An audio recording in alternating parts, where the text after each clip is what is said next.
Good evening, ladies and gentlemen. Thank you for joining us tonight on episode 10, season 6 of the Standoff with Brad and Richie here on New Zealand Sport Radio. We're live on Wednesdays on Facebook and YouTube throughout the season. Evening, Richie. Well, Anzac round was an interesting round to say the least. Filled to the brim with Simbins, but it also included the Bulldogs tasting defeat for the first time and the Warriors ending their Anzac Day curse. How are you and what did you think of the round? I'm doing well, thanks, Brad. Yeah, I did enjoy the round. Anzac round always throws up some lovely moments of footy. As much as the refs tried to spoil it all, they tried to spoil the party with overuse of the sin bin. But yeah, there's still some good footy and great for the Warriors to finally get one on Anzac Day, break that curse. So yeah, how are you? Yeah, I'm good. Yeah, first Warriors win on Anzac Day since 2014. We always blamed having to play Melbourne every year. And then we finally got the one last year against the Titans at Mount Smart, and we lost that one too. And finally, we had to take it all the way to Christchurch to finally break that curse. But yeah, I'm good. It was enjoyable being able to have Anzac Day with all the footy. I attempted this weekend to try to actually be somewhat of a nice partner. So I actually made a nice meal on Friday to eat while we watched the Warriors. And then, as you know, I missed Sunday's games, had to watch them back later because I was out watching my partner perform in a dance show. So I think I ticked all the boxes. I got a Warriors win, and I've kept myself as with a partner for another week, which is, I guess, the goal. But yeah, while we're here live on Wednesdays, before I completely derail us, at 8 p.m, you can catch our show at your convenience on iHeartRadio and Spotify. Just remember to search for New Zealand Sport Radio. As always, we're going to cover everything you need to know in the week that was rugby league, including our top stories of the week, which is essentially just one. This week, a review of the round 8 matches. We'll then take a look at the ladder, our fantasy teams, and the tipping comp. We'll then stop and answer some questions from you guys, as well as questions we've got prepared for each other. And then we'll preview Magic Round and discuss who we're picking. Paul, welcome back too. Did we get the multi, or did we fluff it? I didn't put the multi on. You didn't send me through the list. I did. I forgot. You yelled at it because we agreed on every game, and you were like, "No." I didn't put the multi we would have failed anyway. We would have failed anyway. So it was probably a wise investment on your part.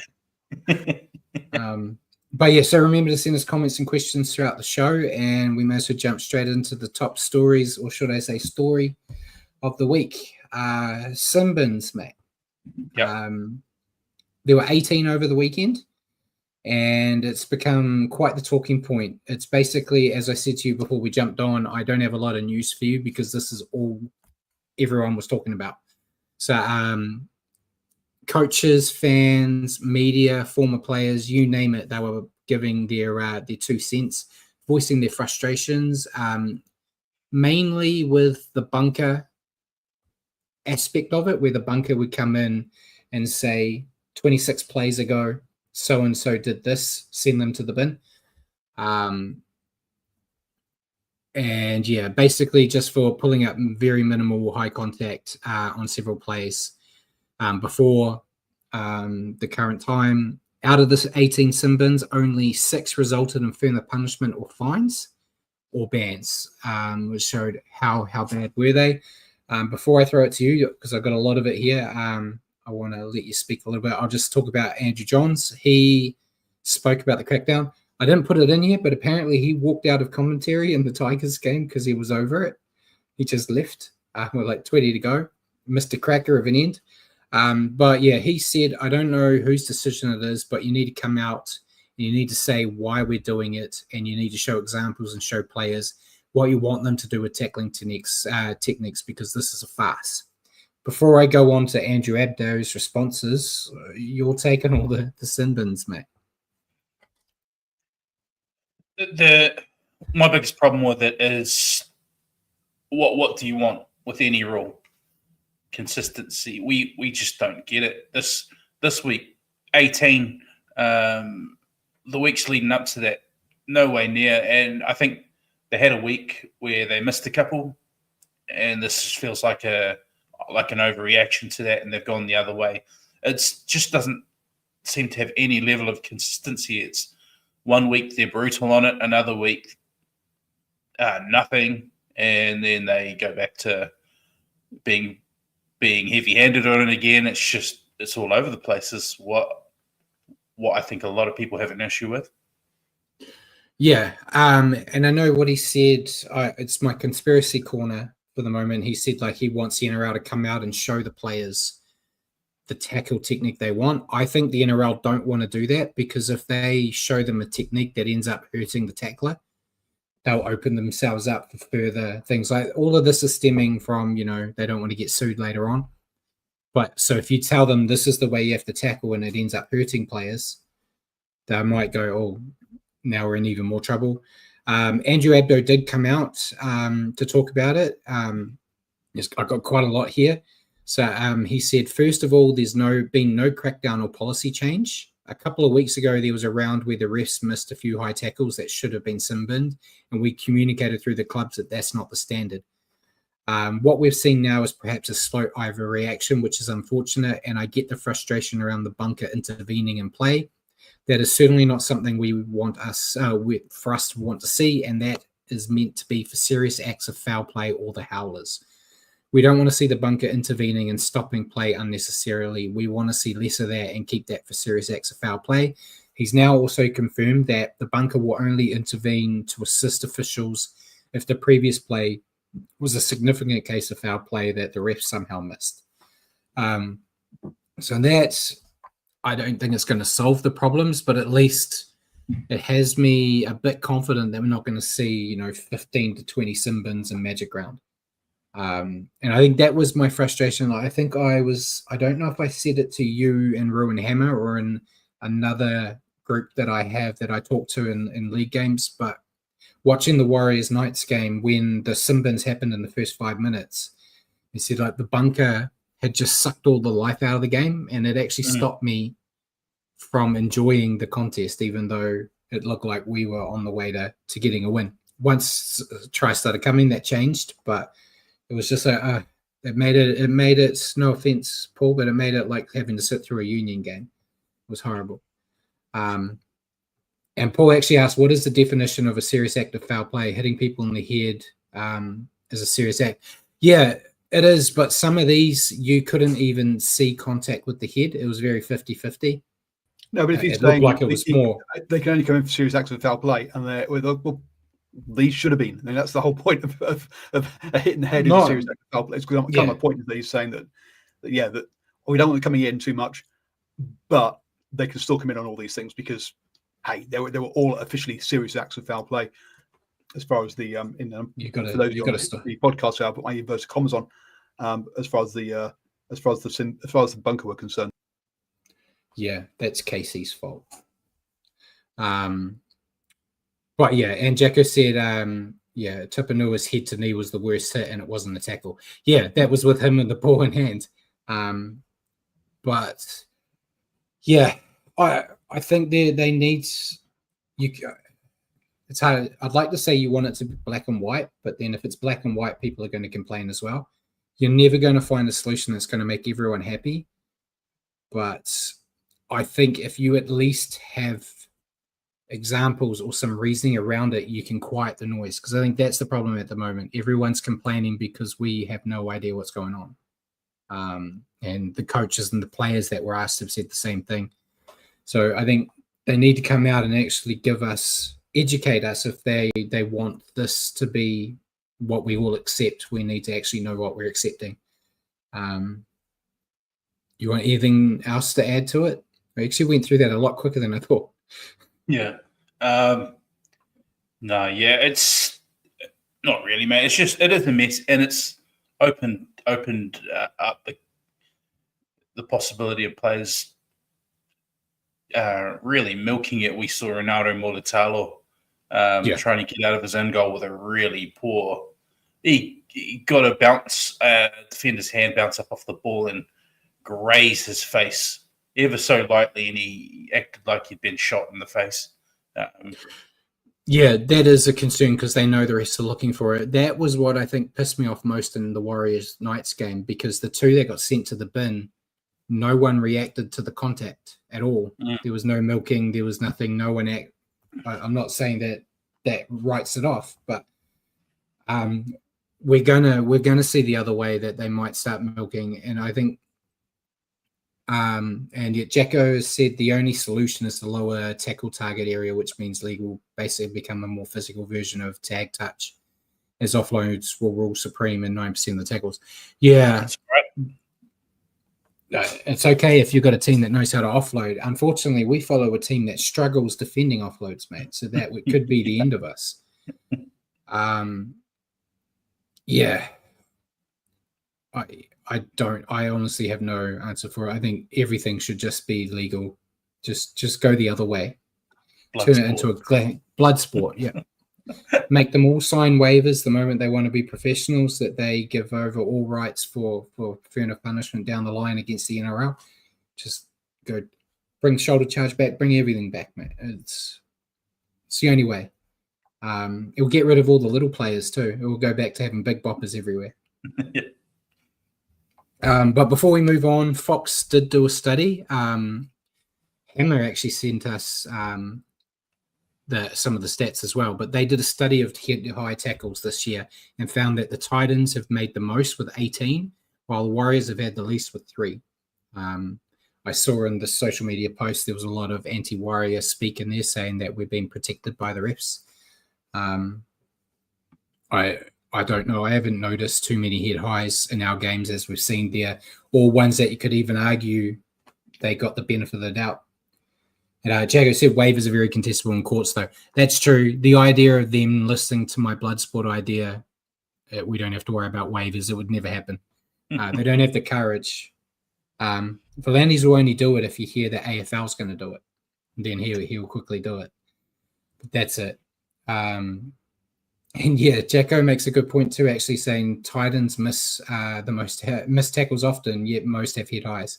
Yeah, seems like the only ones they hit are illegal. So I don't know what's going on. So we'll move on from the head highs, mate. Hopefully we don't have to talk about it too much next week. Yep.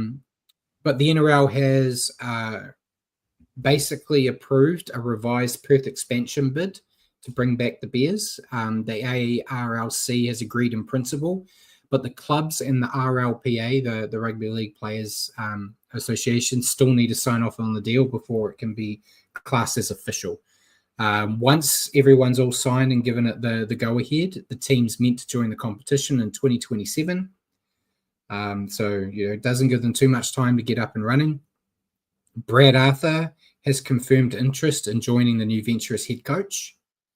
Thoughts on the Perth Bears? I don't mind the location of Perth. I think it actually gives you a handy time frame in the schedule. You can put a game that's at a decent time in the afternoon in New Zealand and Australia, in the rest of Australia, as opposed to the midnight games we used to get. They got a bit smarter with them when we've seen them there, but your takes on it?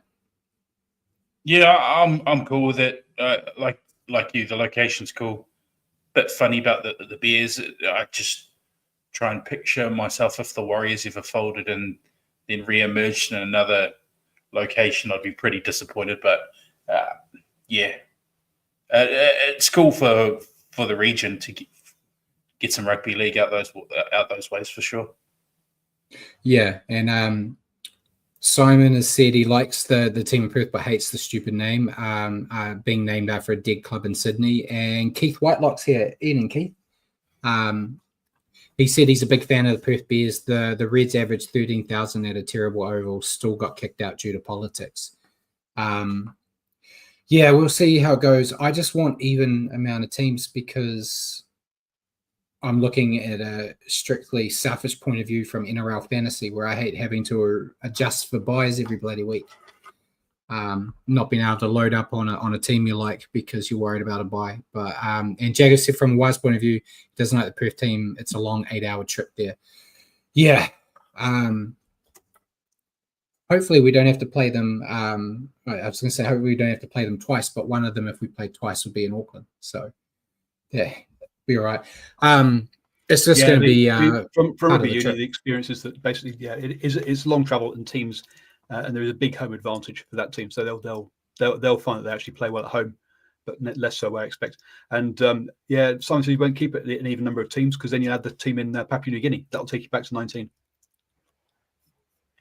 Yeah, but then by then, hopefully they've announced the South Island NRL team, and then we'll have 20. So 20 I think is the sweet spot. I think I said that you could do 20 and then you could balance out the draw a bit better, I guess. But hopefully. And Simon says they'll be playing some games in North Sydney as well. I don't really care about the name. I think it is weird to, like, as you say, Frankenstein monster it by bringing an old team, but I didn't have an emotional attachment to the Bears to begin with. As you know, I'm a Warriors fan since day one. Before that, I was a Doggies fan. So as a young kid, because I was quite young when the Warriors started, trying to show my age here. Before that it was, Terry Lamb and the Bulldogs. So I didn't really care about the Bears either way. I think the only thing I said to you, the only thing I liked about the Bears was their jersey reminded me of Counties. Yeah. So it was like watching Counties Manukau in the NRL. So that was the only thing I liked about it. So we'll see what happens. Hopefully by the time we do our show next week, we've actually got confirmation on it. If not, it would hopefully be the next few weeks because they'll obviously want to get it done as soon as possible because if they're going to hit the ground running in 2027, they need to start actually planning. I know there's all the rumors about all the players they can get, and I think in our chat with Ruin Hammer, they were saying that, Payne Haas, Jerome Hughes, and Pappenhausen are all going to be at Perth or whatever. That's like an ongoing theory. We'll see. I think the players and their agents will be very keen on seeing when this is announced too, so they can actually plan to make a bit more coin. Because as you saw with the Dolphins, some players got some decent markups by saying, I think I'm going to go to Redcliffe and then getting stuck and staying at home. So, and Conrad's got a comment here saying they could maybe roster the draw so that the visiting team travels to Perth the week after their bye to adjust to the time difference. Could be a thing. I'm sure they'll work around it. We're just not going to know. I don't want to give them too much faith with the draw when we're seeing how many teams have played each other twice already. And we're barely a third way into the comp.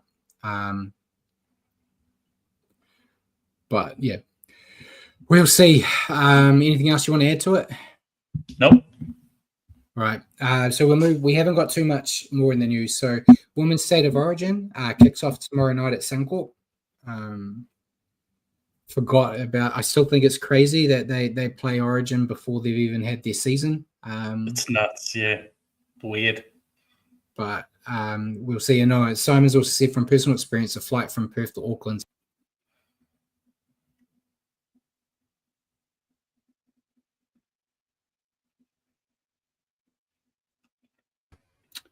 And it appears Brad has suddenly gone silent.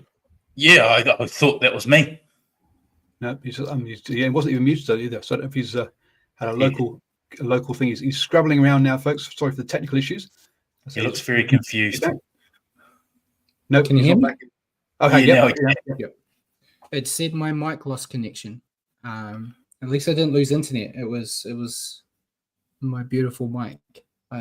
Apologies. What were we talking about before I got distracted by failing hardware? That was a great 30 seconds, though. It was about State of Origin. I'm not really that interested in it this year because my player's not playing. So, but I'll give it a whirl. I'll watch it tomorrow night, and we'll cover what went down next week. And then the last bit was just, it appears very likely that Jamal Fogarty is going to Manly. Sounds like the rumors are he's already told his teammates at the Raiders that he's going for a 3-year deal. And Ricky Stewart's actually come out and said that the Raiders intend to hit the open market to replace him. I don't know who you'll get. I feel like they're not going to throw the money that Dale Cherry Evans wants at him if they weren't going to upgrade the money they were going to throw Fogarty. So I don't, off the top of my head, I don't know any other halves off contract for next year.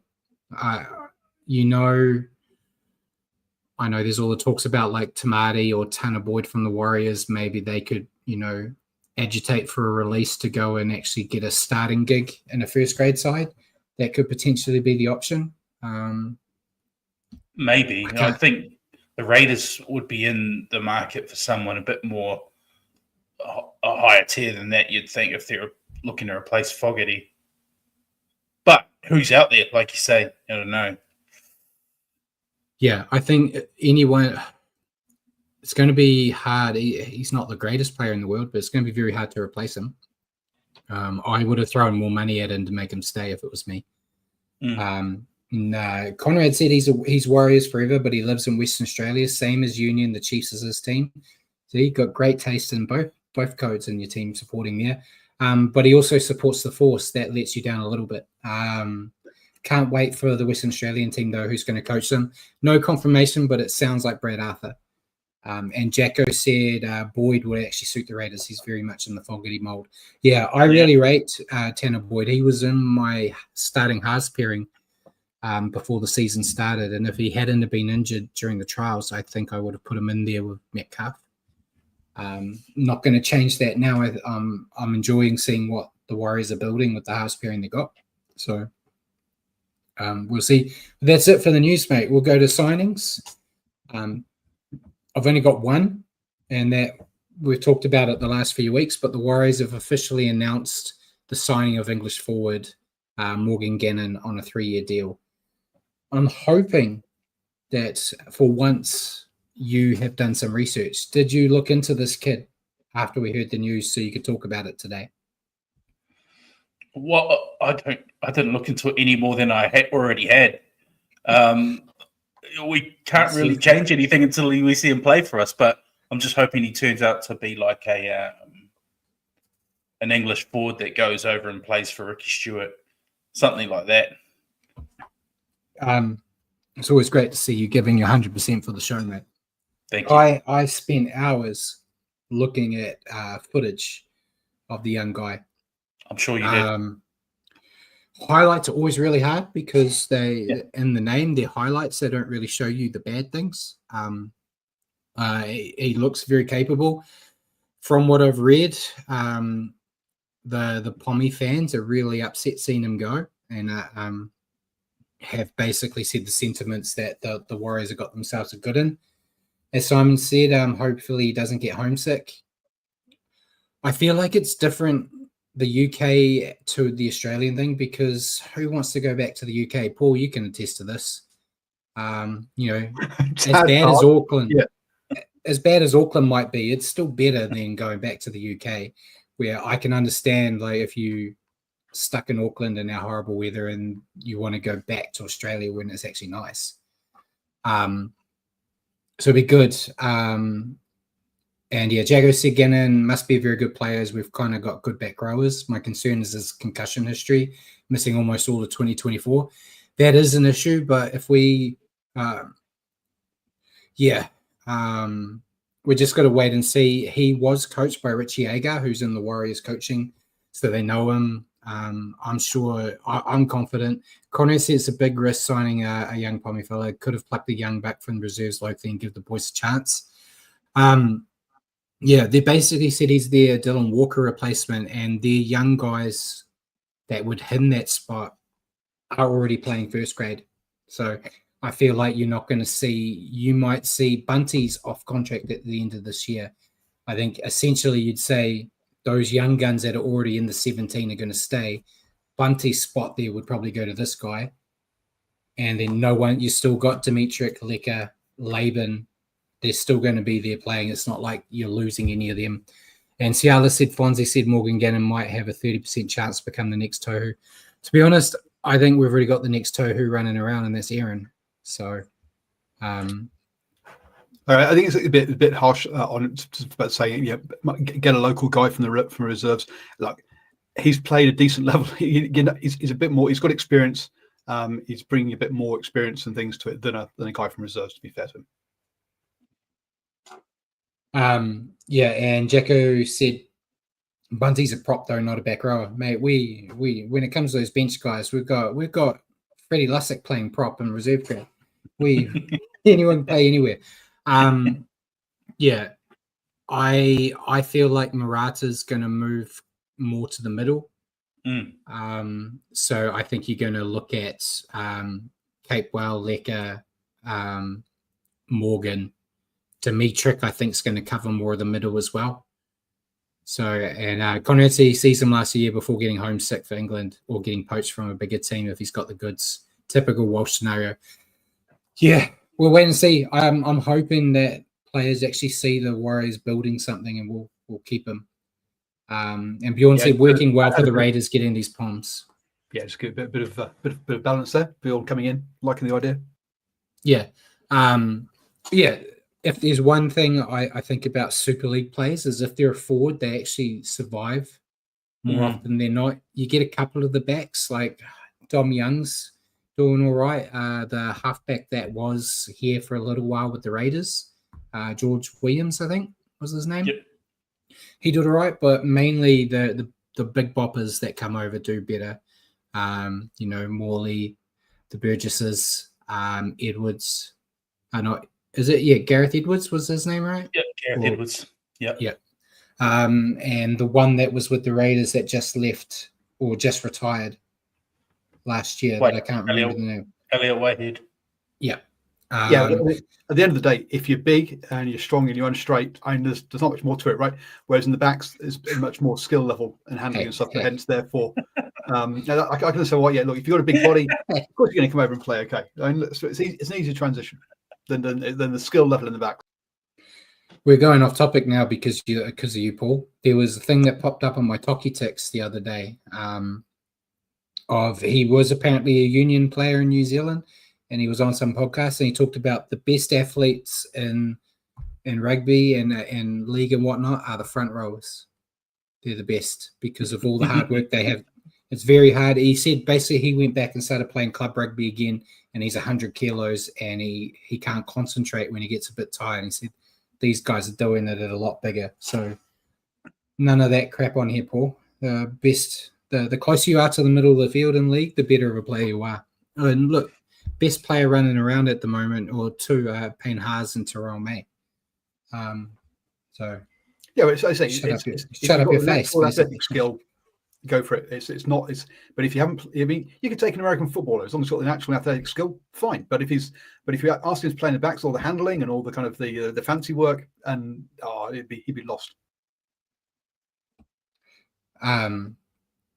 And Bjorn said, guessing that was the only front row. He apparently was a halfback or something back in the day, Bjorn. So I don't know who he was talking to. And Conrad said, Warriors seem like a feeding ground for the league when it comes to giving people a shot. Most contracts have an exit clause now, and if they get a better offer, they can break it for personal reasons.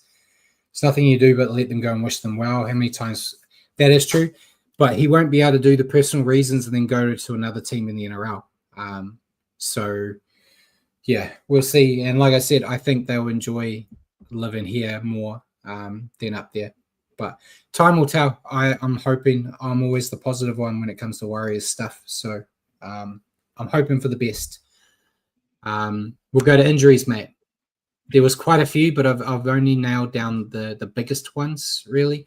Mwani Hiroti from the Sharks, he did a medial ligament injury. He's going to be out for a few weeks. Daniel Saifidi from the Dolphins, his shoulder injury, I think they came out and updated and said it was going to be 2 to 3 weeks. Cody Walker, it's interesting. Originally, they said it was a calf tear. Then they said a hamstring. But he's going to be out for about 5 weeks. And then Suafalongo from the Storm, he failed his HIA and has got 11-day stand down, but I think they named him. I'm just checking because I was meant to check before we jumped on. Yeah, he failed his HIA, but he's named on the wing.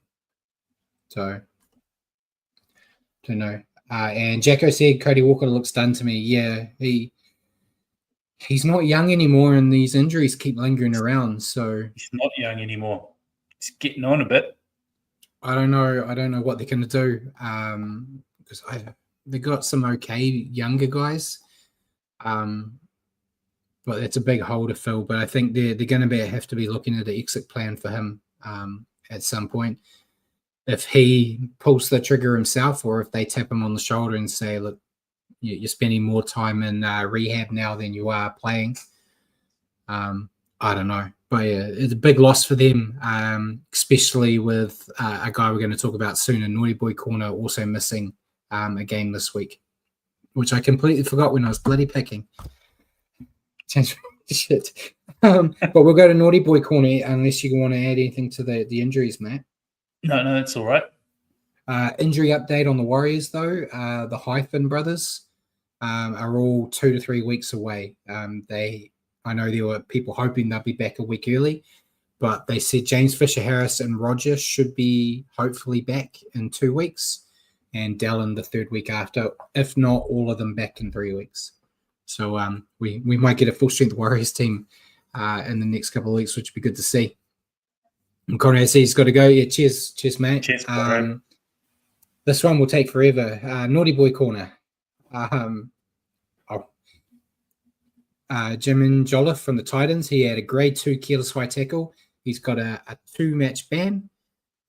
Scott Sorensen from the Panthers, grade 2 shoulder charge, a 3-match ban. Latrell Mitchell from the Rabbits, grade 2 dangerous contact, 1-match ban. Matt Burton from the Bulldogs, grade 2 careless high tackle, a 1-match ban. Tupanua, he got a double banger, mate. He had the grade 2 shoulder charge, which he got 3 weeks with. And then he also got a grade 2 dangerous contact for the knees. Got 2. So he's got 5-match ban in total for both charges. And then Josh Curran has got 3 matches for a grade 2 shoulder charge. Those two, the Curran and Tupanua, I actually agree with. I think Curran, he was trying. And then Bjorn said that the best was Panthers challenging the 2 and then getting 3. Yeah. They, for some reason, thought Sorensen was going to get away. It was all shoulder. So I knew he had no chance. Maybe last year when the Panthers are actually respected as a team. But this year they're just like the rest of us. So they keep punished the same. Any take on that? Anything you thought was a bit harsh or? Surprisingly enough, in a round where they dished out 18 sin bins, and I thought a lot of them were crazy. Most of these ones, I find it hard to make an argument against. Especially Tupanua if anything, he was lucky to stay on the field with those knees, and he's already on thin ice. Yeah, and Sin's actually mentioned saying those knees should have got him in longer. Yeah, I'm actually surprised the knees only got 2 weeks. I thought the shoulder charge was a lot less, and they got the 3. So I don't know if they only gave him 2 because he already had the 3 from the other charge. I don't know, but the knees, he double banged it. He got him once, and then he got him again. Got him twice. And they're usually really strict when attacking players lifting their knees and running and like punishing them severely. So I'm surprised he got as little. But I think all of these head highs that we got, the 2 head highs that were actually charged were the 2 that were sin bin worthy. What do you think of Latrell? Because that was on a falling body. I think the 1-match ban is fair for what they're doing nowadays. I wouldn't have given it anything, but I'm happy they didn't go and give him 2 or 3 weeks because it was one of the tiniest players in the NRL already falling, and then, hey, where he hit him, he would have hit him square in the belly. Yeah. It's just, unfortunately, he slipped over moments before contact, and, it was an unfortunate mistake. So thankfully they didn't go too bad with it, but yeah, we've seen a lot less get punished, a lot worse. So we'll go into that round, Matt. Starting on Thursday night with the Bulldogs, after finally convincing me they might be the real deal last week, getting their first challenge and getting smashed 42-18. And Bjorn said Brad would have given Latrell 3 Dally M points instead of a week. Yeah. Maybe. Well, except for the Latrell, right? Yeah. So, 42-18 smashing the Broncos to the Bulldogs. It was indeed. It was 7 tries to 3. For Brisbane, we had Xavier Willison, Adam Reynolds, Dean Mariner with 2, Shibasaki, Jesse Arthurs, and Billy Walters. For the Doggies, Marcelo Montoya, Jacob Preston, Bronson Sherry were their try scorers. Yeah, what a strong bounce back from the Broncos. Their forwards dominated through the middle, giving the halves plenty of room to run the show. They moved the ball around well, kept the Bulldogs guessing with smart offloads, and stayed strong defensively when they had to. Brisbane, they also stayed disciplined, unlike their opponents, which helped them control the match from start to finish. Let a few tries in the second half, but the match was already over, and scary side when they're in this mood. I don't know if there was any team that would have stopped them after what they were doing in the first half. Your take on the Broncos? Yeah, unbelievable win from the Broncos. Hard to believe this was against the only remaining undefeated team and the best defense in the comp. Just everything seemed to click attack-wise for the Broncos, and it looked like it was back to the 2023 Broncos again. Great platform from their pack. Payne Haas, obviously, Paddy Carrigan, but yeah, Payne Haas, the cornerstone of that, just continues to defy belief. You know, Brad will argue that's what props do, but it's hard to find another prop that does what this guy does. And then, yeah, off the back of that, some classy touches in the wet conditions from the backs. Yeah, and your thoughts on the Bulldogs? I'm not too sure what went wrong here for the Dogs. Almost like they wanted a certain physical dominance through their defense game, but didn't quite get the aggression right. You know, they got a lot of contacts wrong, and what we saw was 3 sin bins. Probably could have been more. So their discipline was just way off the mark. And it's really hard to be in the game against the top quality opposition like the Broncos when you just got regular sin bins throughout the game. So, bit of a wake up call. I don't think it's panic stations. It's just the one loss, and if anything, it's probably going to work as a bit of a wake up call for the Bulldogs. Oh mate, they're done.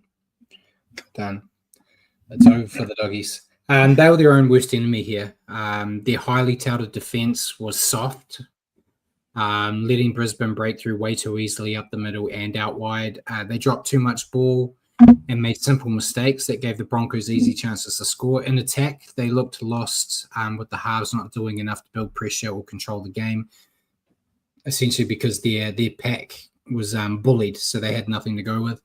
And on top of that, as Paul's been pulling up the stats as we've been going, their discipline was abysmal, keeping them constantly on the back foot. Overall, it was a messy, sloppy performance and not what they wanted to show in their first true test of the season, which is what I've been kind of saying each week, going like they haven't had like a proper team face them yet. We'll actually see if they're the real deal or not. And you don't want this type of performance in your first, basically, big test. I was saying in jest that their season's over. I think it's showing I think Jacko mentioned it earlier, their weakness. So they will be targeted in that way. And I think maybe they got it into their own heads. They've been like unstoppable because the moment they were under the pump, they all defaulted to Brad football. They were trying to use the dark arts and it wasn't working.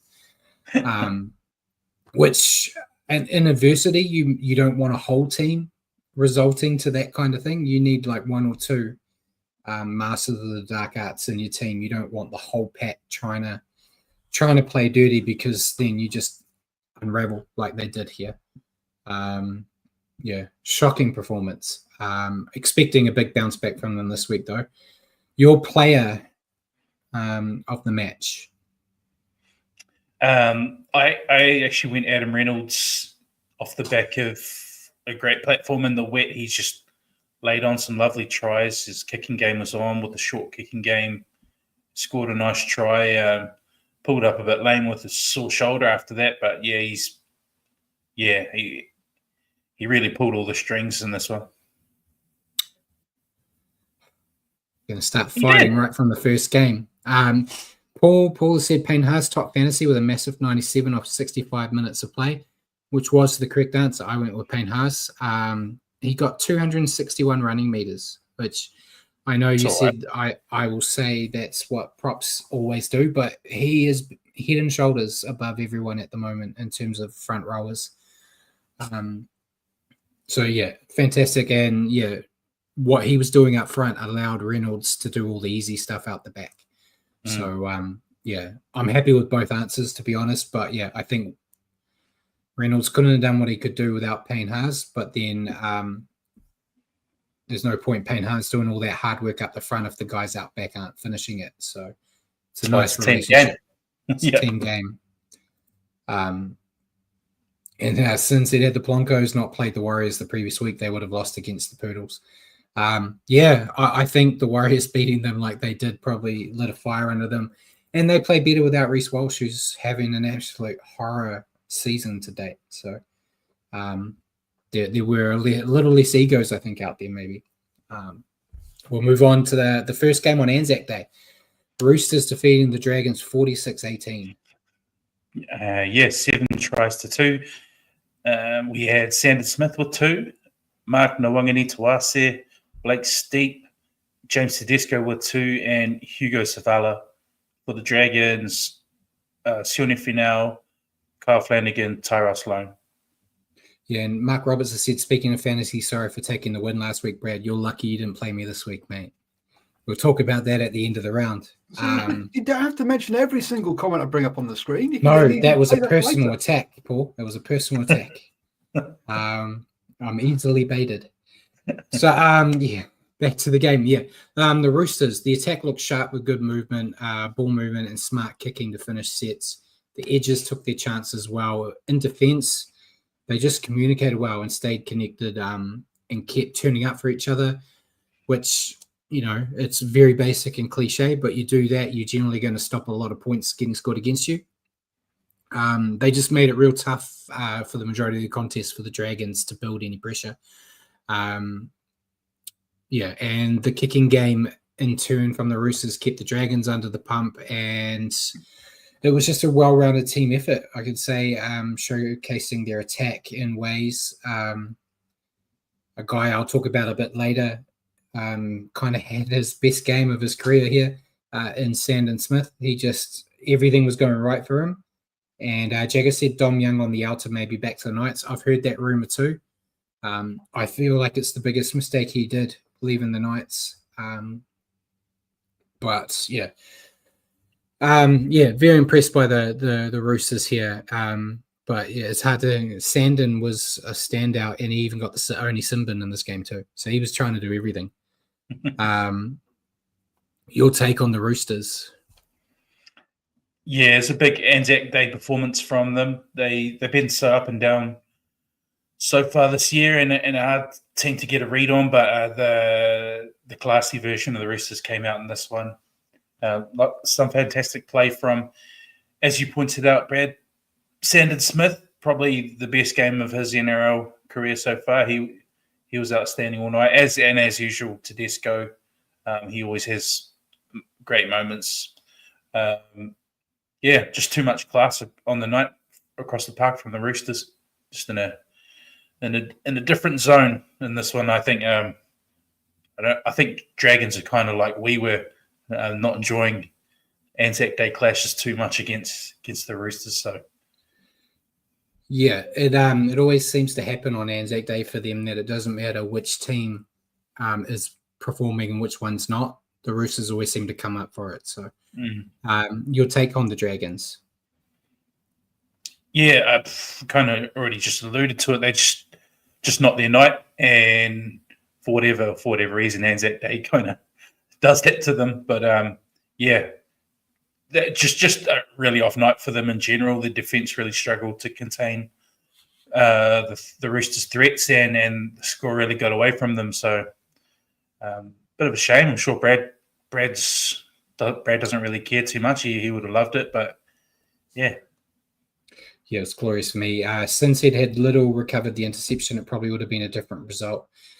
It was a momentum swinging moment. Unfortunately, didn't go their way. But yeah, the Dragons were simply outplayed.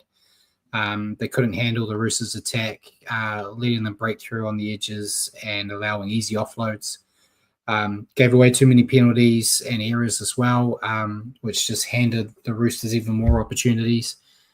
Their defense was slow and staggered, and they just were disorganized.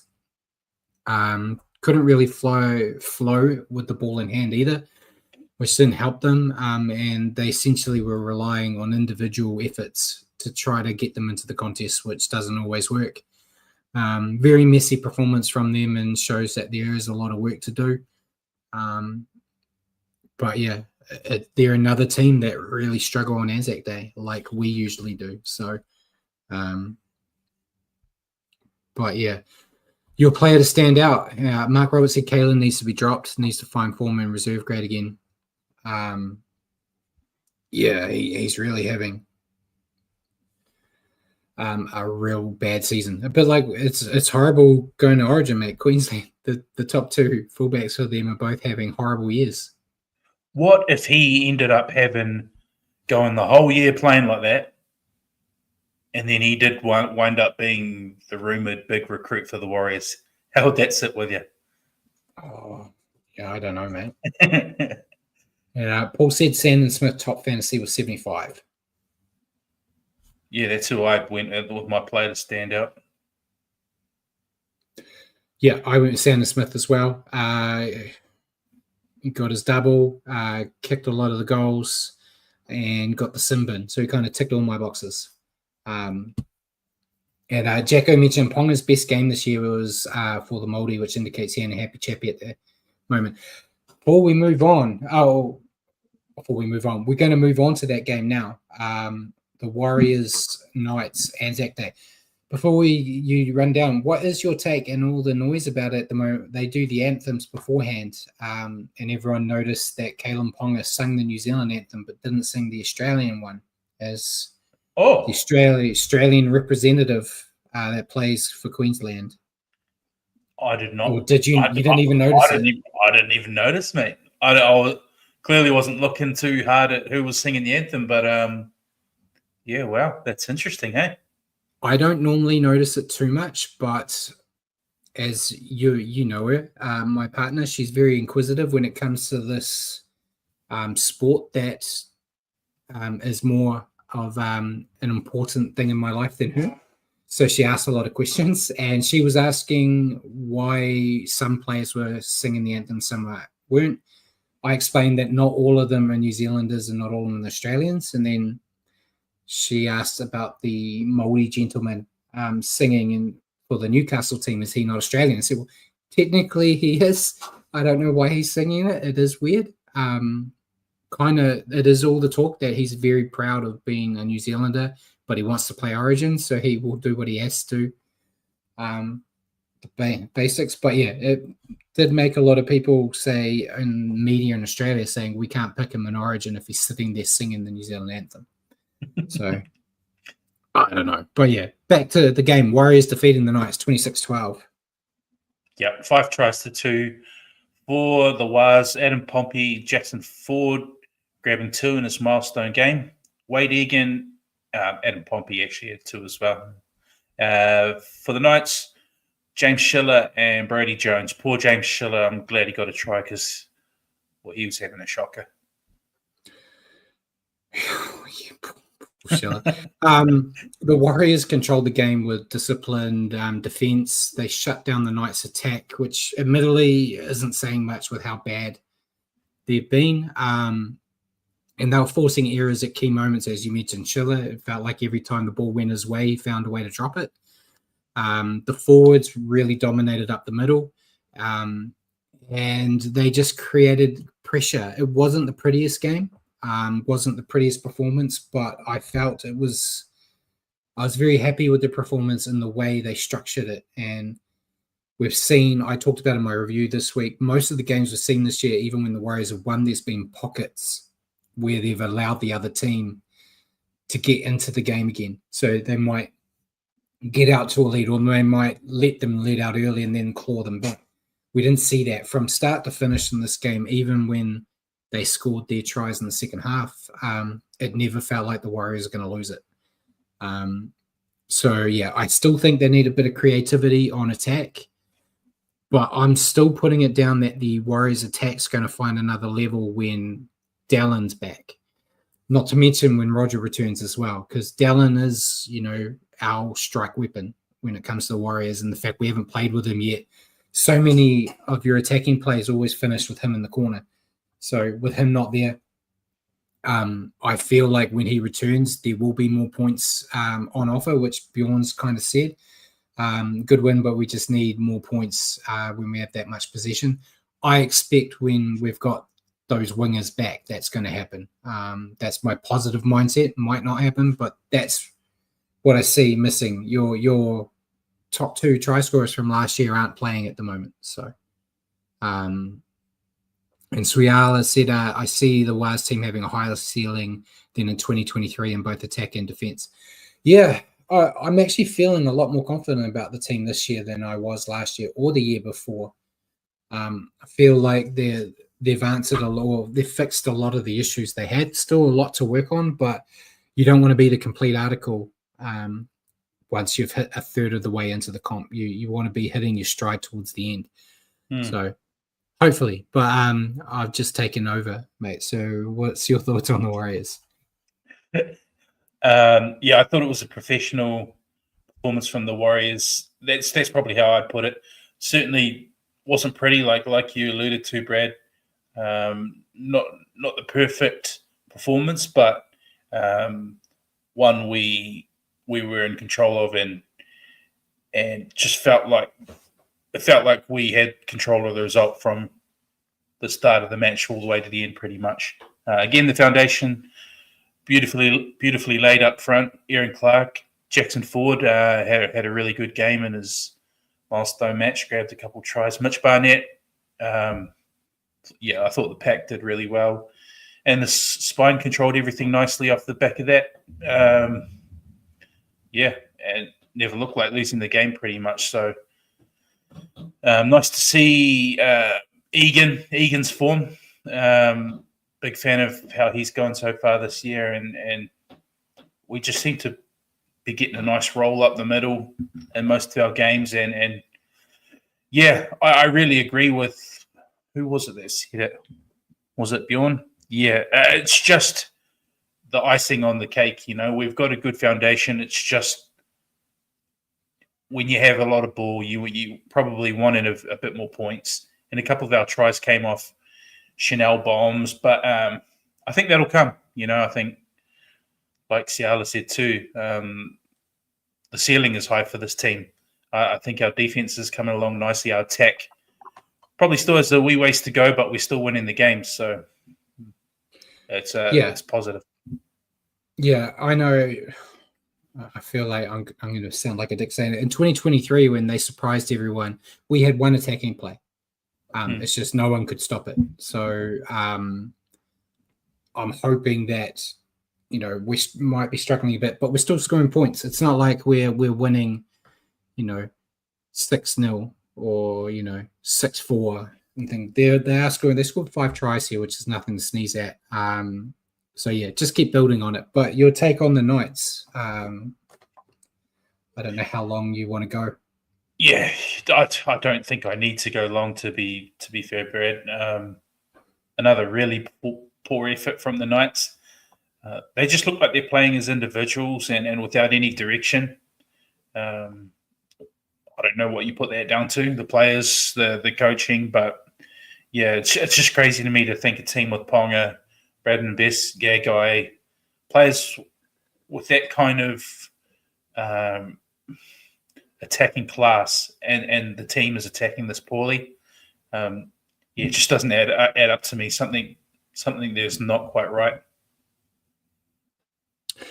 Yeah, Bjorn just said when watching that game and we had that first sin bin in the first minute, I thought it was going to be one of those games. I thought that too. When that happened, I was like, oh no, it's going to be one of those horrible nights when everything goes wrong. But thankfully that didn't happen. But yeah, the Knights, they were dreadful. As they've been most of this year. They gave away too many penalties. They made handling errors that let the Warriors take over. Their attack looked messy and rushed. Horrible last tackle options. The defense couldn't stop the Warriors' offloads or control the forwards. It's far too good a team to be playing as bad as they are. And it was just a flat performance that shows there's just massive problems in both the game plan and execution. I know Paul brought up the stat earlier. Defensively, they've been pretty good this year. It's just they can't score points. I was going to say, just a lot of people on in the chat going, we should have scored more points. We should have scored. And look, I mean, yes, the Knights have scored the fewest points in the comp this year, 72, but they've also allowed the second least. So the Bulldogs were allowed 100 points against; they're the best, but the Knights currently at 146. Now, sure, they've played 7 games, not 8, but even so, 146 points puts them at the second least amount of points given up. So I think from that point of view, you should respect their defense, maybe not their attack. Yeah, it's just they can't attack. That's their problem. And yeah, like you rattled off all those names. So many teams in the NRL would kill to have those types of players there, and they're just not working. Jacko said the Knights need to bite the bullet and spend the $2 million and say thanks, O'Brien, but you're out of here. That'd make you happy, Richie, if he got the sack sooner rather than later to get your prediction right. But yeah, they need to do something. And, they've wasted all that money on Dylan Brown coming next year. I don't think that's going to help them, unfortunately. But we'll see what happens. It'd be horrible if you sack Adam O'Brien and the coach you bring in, if the coach isn't a fan of Dylan Brown, and then you've wasted all that money on a player that your new coach doesn't want. Yeah, and Mark Roberts said Knights have missed a trick and have probably missed out on getting the coach that would fix him, and that's Brad Arthur, with him being linked to Perth. Yeah, he's actually really good at getting a team back on track. So he would have been a good pickup. I don't know. They need to do something. Your player to stand out. When Jacko Ford, actually. Milestone game. I thought he played outstanding in his minutes, a couple of tries. Thought I'd give him his flowers. I thought you'd go that way, so I went with Adam Pompey. Wow. He got my player of the game in my review. Got a nice double, was attacking well. Aaron Clark, as Paul said, topped fantasy with 81. He was close, but I too wanted to give flowers to Adam Pompey, since I'm always, using my time here with the millions watching to shit on him anytime I can. But I like to, highlight when he's doing stuff good as well. Bjorn can't believe it. But yeah, he has done. Yeah, Jacob did say he did drop 2 bombs. He did. But I just thought the positives outweighed the negatives. And I had to give him some credit here, and that first try was quite good. It actually, the goosey. People that don't know, English is my partner's second language. She got confused by the phrase "don't argue" when he fended a guy and scored in the corner, and said, "Why are they arguing about if that was a try? It's clearly a try." So I had to sit there and explain what "don't argue" means in a sporting context. It's quite. He dropped 2 bombs. To be fair to him, he is also playing out of position, right? He's normally a centre, but he's having to cover on the wing. Yeah, he's not in a normal place. It is a weakness of his when he's on the wing. He doesn't like those bombs. But yeah, I thought he played well though. He did, and yeah, I thought one of us would go with forward, so I thought we'd change it up and let you pick the forward instead of me. We'll move on to the last game on Anzac Day. Storm defeating the Rabbitohs 24-16. 4 tries to 3 for the Storm. Ryan Pappenhausen, Xavier Coates, Ali Katoa, Tyron Wishart. For the Rabbitohs, Jack Whiten, Bailey Bentley Hape, and Jack Whiten. got a second. Yeah, the Storm was sharp and disciplined in this game, as they always are on Anzac Day. Their kicking game was strong, and their defense was pretty solid too. The forwards set the platform. You know, golden rule: if your forwards can do the hard yards up the front, you're generally going to head them the right way when it comes to the scoreboard. Melbourne made the most of their chances and just didn't let Souths build any real momentum. Very solid. Especially after that tight first half. They just found that little bit extra that they needed. Your thoughts on the Storm? I thought it was a solid performance to put away the Bunnies on Anzac Day without hitting the heights we know they can on Anzac Day. I've seen a few big scores, unfortunately, put on by the Storm on Anzac Day. But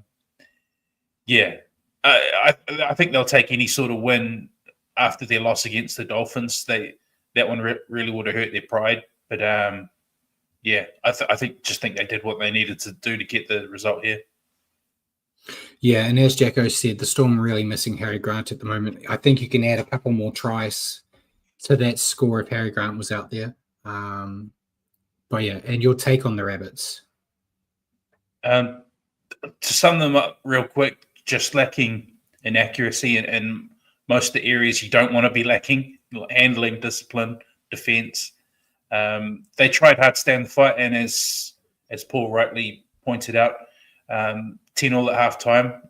So they were definitely in the grind for a long period. But ultimately, across the 80 minutes, Storm just have too many weapons, and they just win on Anzac Day. So certainly not disgraced, but ultimately outmatched. Yeah, they tried to stay in the fight, but the Rabbits, it essentially came down to poor defense, bad discipline, and sloppy attack. They were soft through the middle. As I said, the Storm dominated them there, and because they allowed the Storm to control the ruck, it kept them on the back foot. Out wide, the edges were all over the place. And they just gave away too many penalties at the wrong times. Some of them, we talked about the Latrell one, but unfortunate. But yeah, they just had they had a few nice moments on attack, especially that first half where it looked really competitive. But they were just making silly mistakes, pushing passes they shouldn't have. And unfortunately for them, when they made those messy mistakes, the Storm punished them for it. Not a game they're going to be sitting there depressed about. There's pinpoint things they can fix and go, if we do this, this, and this, result will be different. So it's not completely demoralizing like we're used to seeing with teams that play Storm in Melbourne on Anzac Day. But disappointing for them, and it's a bit harder this week with no Latrell and no Cody. Jack White in top fantasy was 65, and Cameron Munster was top for the Storm on 62. And then Bjorn said Death Taxes and Storm winning round 1 in Anzac Day. Yeah, basically, your player to stand out. I can see that we didn't pick the top Rabbitoh or the top Storm player because we picked the same guy. But who I did pick is probably my favorite player that was on the field in this game, Eli Katoa. I probably do glaze him a little bit because he's one of my favorite players, but he really is one of the top back rollers in the game. It's just so pleasing to see where he's gone to after leaving us. Bit of a not happy to see him go, but really pleasing for the player that he's doing what he's doing. Yeah, I went with Katoa as well. He was my favorite Warrior when he was in the team. I was very sad to see him go, but I was so happy to see him go at the same time because I knew what we've been seeing consistently from him now is what was going to happen if he went to Melbourne. He wouldn't go. And Mark Robertson also said Jack Whiten's out this week too. Forgot that. So yeah, I should have really. Damn it! I'm sticking with them. I think I picked them. I'm pretty sure I picked the Rabbits. But yeah, Katoa, fantastic, and he got 55 points off 80 minutes. Got a nice try, and he's just always involved. He's really grown and he's matured as a player with the Storm, which he may not have done over here. Saying that, though, if we didn't have that Nathan Brown scenario that drove him out of the club, you imagine we wouldn't have gone for a Kurt Capewell. We would have had Katoa already, but you imagine having Katoa and Leka in your team. Oh, my God. That would be nice, but, one day when after he's won a couple of premierships with Melbourne and he comes back to the Warriors at the end of his career, we might get that. We'll see. Move on to the next game. First game on Saturday. Real surprising game, this one. Cowboys defeating the Titans 50-18. Yep, 9 tries to 3 for the Cowboys. Jake Clifford. Jeremiah Nanai had 2. Rob Derby had 2. Jackson Purdue 3. He had 3. Yeah, this. Bear with me, please. Where was I? Murray Taulangi, I think that's it. Yeah, Rob Derby had 3. Titans, Jojo Fafita, Brian Kelly, both Fermor. Yeah, after a tight first half, the Cowboys were on fire in the second half, doing just about everything right. I'm pretty sure I picked the Cowboys, and I was really regretting it at halftime. I thought, no, they butchered it here. Bloody Cowboys, they don't know what they're doing. But their playmakers ran the show. They moved the ball quickly around, kept the Titans' defense guessing. The forwards got them up the field, and the backs, you name the back, they were just ripping them to shreds. Defended well as well. Like the Titans can, on their day, score some real nice tries. They barely looked like, or they had no signs of wanting to even score anything in that second half. Not that they had a lot of time to. But yeah, they just didn't let the Titans play the type of game they wanted to play. And they made the most of their chances out on those edges with Purdue and Derby just having a field day. It was a strong team effort from start to finish and has me really worried about this week's game in Magic Round when they play the Warriors. Mark Roberts makes a good point saying that game probably just saved Todd Payton from getting the chop this year. I think so. I think if they had lost this one, he may have been all done and dusted. Your thoughts on the Cowboys? Yeah, I don't know. I think they certainly started the season really slow out of the gate, but slowly but surely started to get there. This one is a good one, obviously. Not the start they would have wanted in the game. They did let the Titans score 3 tries within the first 20 minutes. But, once they did get the ascendancy, there just seemed to be no stopping them. Like you pointed out, Brad, their playmakers, they got the most out of them this week. They had moments to start the year where they've been poor, but Drinkwater, guys like that, Dearden, Reece Robson, all their big representative players really stood up and they wound up putting the Titans to the sword. You talk about them having a bad start to the season, but their form at the moment is they're on 4 wins on the bounce. Yeah. Oh yeah, 3 losses followed by 4 wins. Yeah, they're on a hell of a streak now. And your take on the Titans, as Jacko said, Des Hasler, the mad scientist, is getting madder by the week. I feel like he might be the guy that gets the boot first this year. Wow, yeah, well, maybe. Yeah. Unfortunately, the Titans, they don't seem to be improving at all. And so maybe it is worrying signs for Desi. Same old. Got the ability to score points in a hurry. They put on these little flurries, but really struggle to stay in a game for 80 minutes and defend for 80 minutes. It's the same thing we say every week pretty much about their defense. So very typical Titans performance. Yeah. And Mark Roberts said they'll go back to early season form this week, Brad, just as long as Purdue goes well. And the Titans fade is back, mate. I thought they'd finally got rid of it. They looked okay in that first half. It looked like they had control of the match. They had a slight edge over the Cowboys, but while the Cowboys found another level in that second half, the Titans never left the shed. And once things started going wrong for them, they couldn't find a way back into the contest. It was a messy performance from start to finish. in that second half, I should say. I'm feeling like I'm not even reviewing the first half because it was all about the second half of where everything went wrong. Poor discipline, just before halftime getting a sin bin, then in the middle mark of the second half getting another one. Brock Gray's sin bin, I didn't mention him. He actually got a 1 week ban, but because he's not in the top 30, he can elect to pay a fine instead. And he also did his ACL, so he's out. But horror for him. But yeah, missed tackles. Their line speed was shocking, which allowed the Cowboys to make big meters, and they couldn't shut anything down. Absolutely woeful. I couldn't even imagine being a Titans fan, to be honest. I know the Warriors put us through the ringer a lot of times, but the Titans just seem so frustrating. Bjorn said, yeah, Titans are terrible. Hopefully Foreign can fix it all. Yeah, maybe. Bo Fulmore, top fantasy with a massive 109, and Tom Dearden was top for the Cowboys with 82. Who'd you pick? We completely different.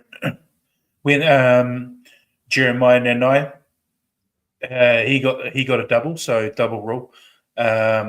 Also, just seems to be in this little resurgence of the Cowboys. He's looking a lot better now.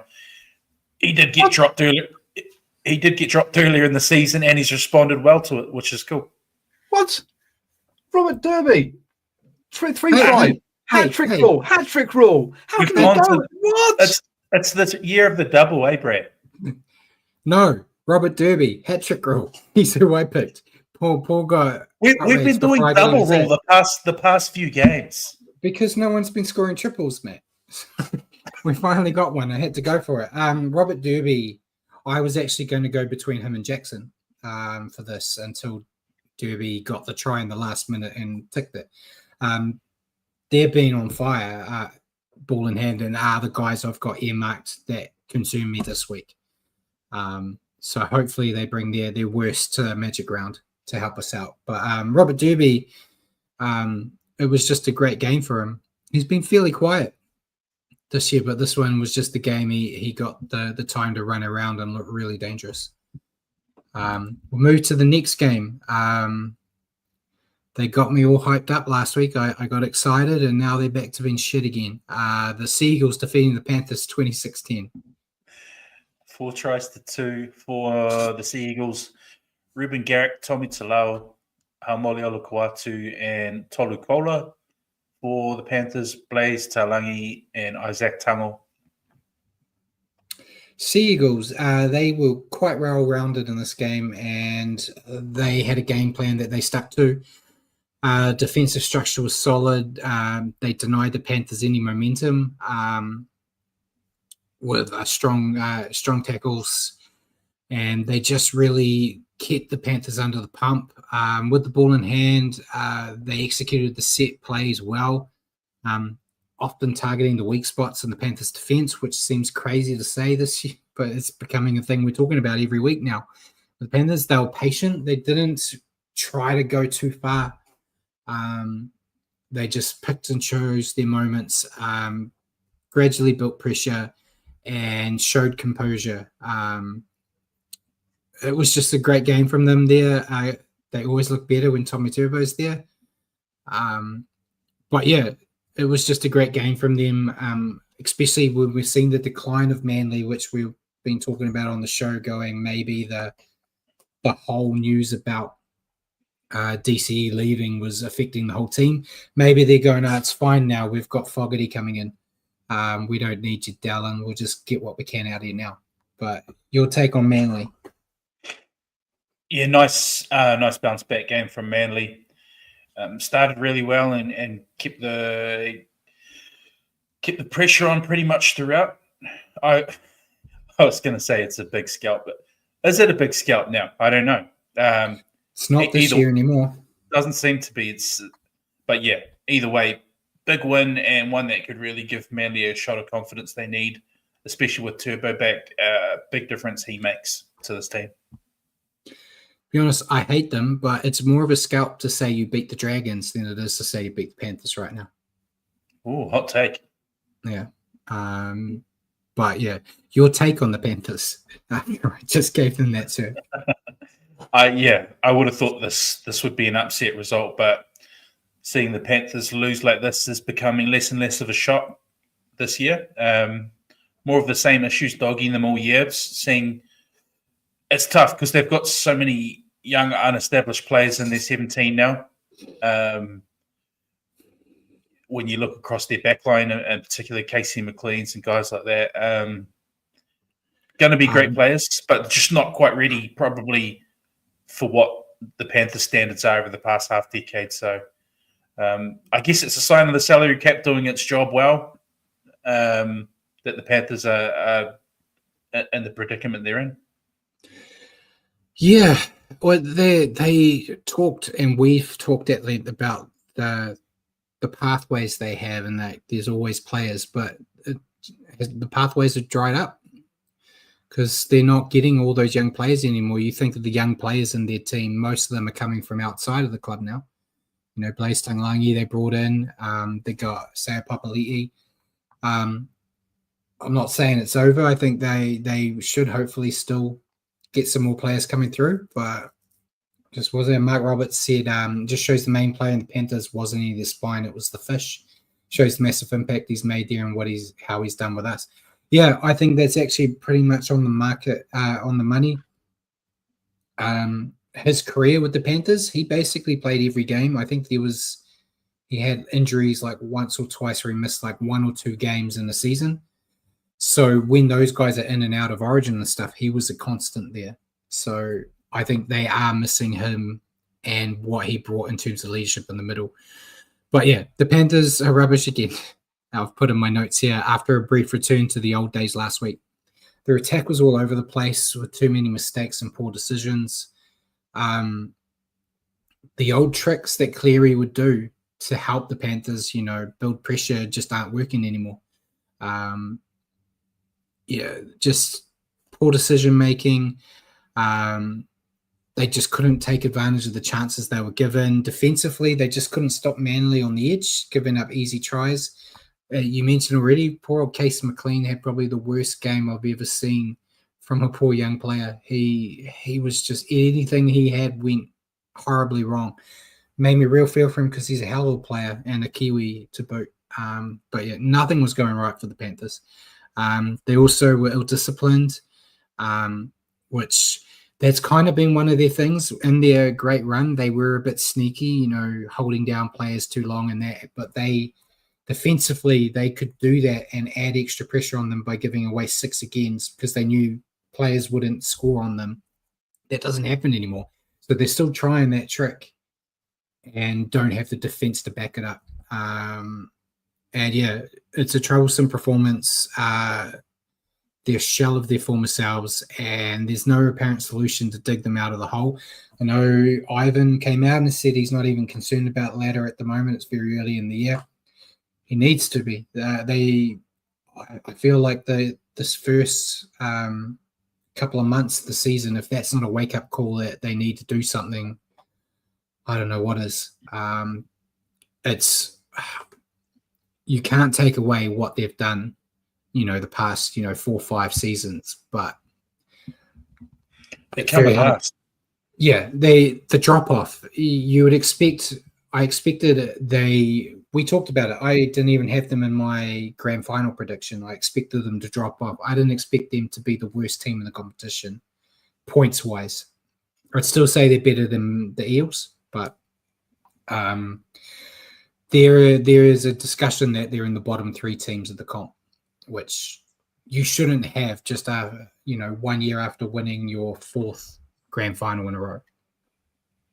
So the season is 24 games, obviously 27 rounds, 3 byes. Where the Panthers have played 8 games. They've played a third of their games already this season. To say, it's still early days. I can't worry. Yeah, not for me. And Bjorn said I can't see them winning their 5th in a row now.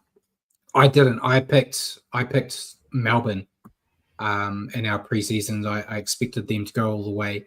I think, Paul, did you predict to have the Panthers in the grand final? Oh, of course. I think yeah. So the fact that Paul was picking them shows how bad, they're gone. No, but look, a couple of weeks ago we said, "Is this the end of the path?" You knew they're not going to make the playoffs. I wrote them off. I said they wouldn't make the 8 anymore. So yeah, then never mind winning it. No, not even just making the finals. Yeah, and I'm sticking with it. I don't see them making the 8. Just the way they're going, even if they kick things around, I think the teams that are in the 8 and just outside the 8 are also playing good enough to keep where they are.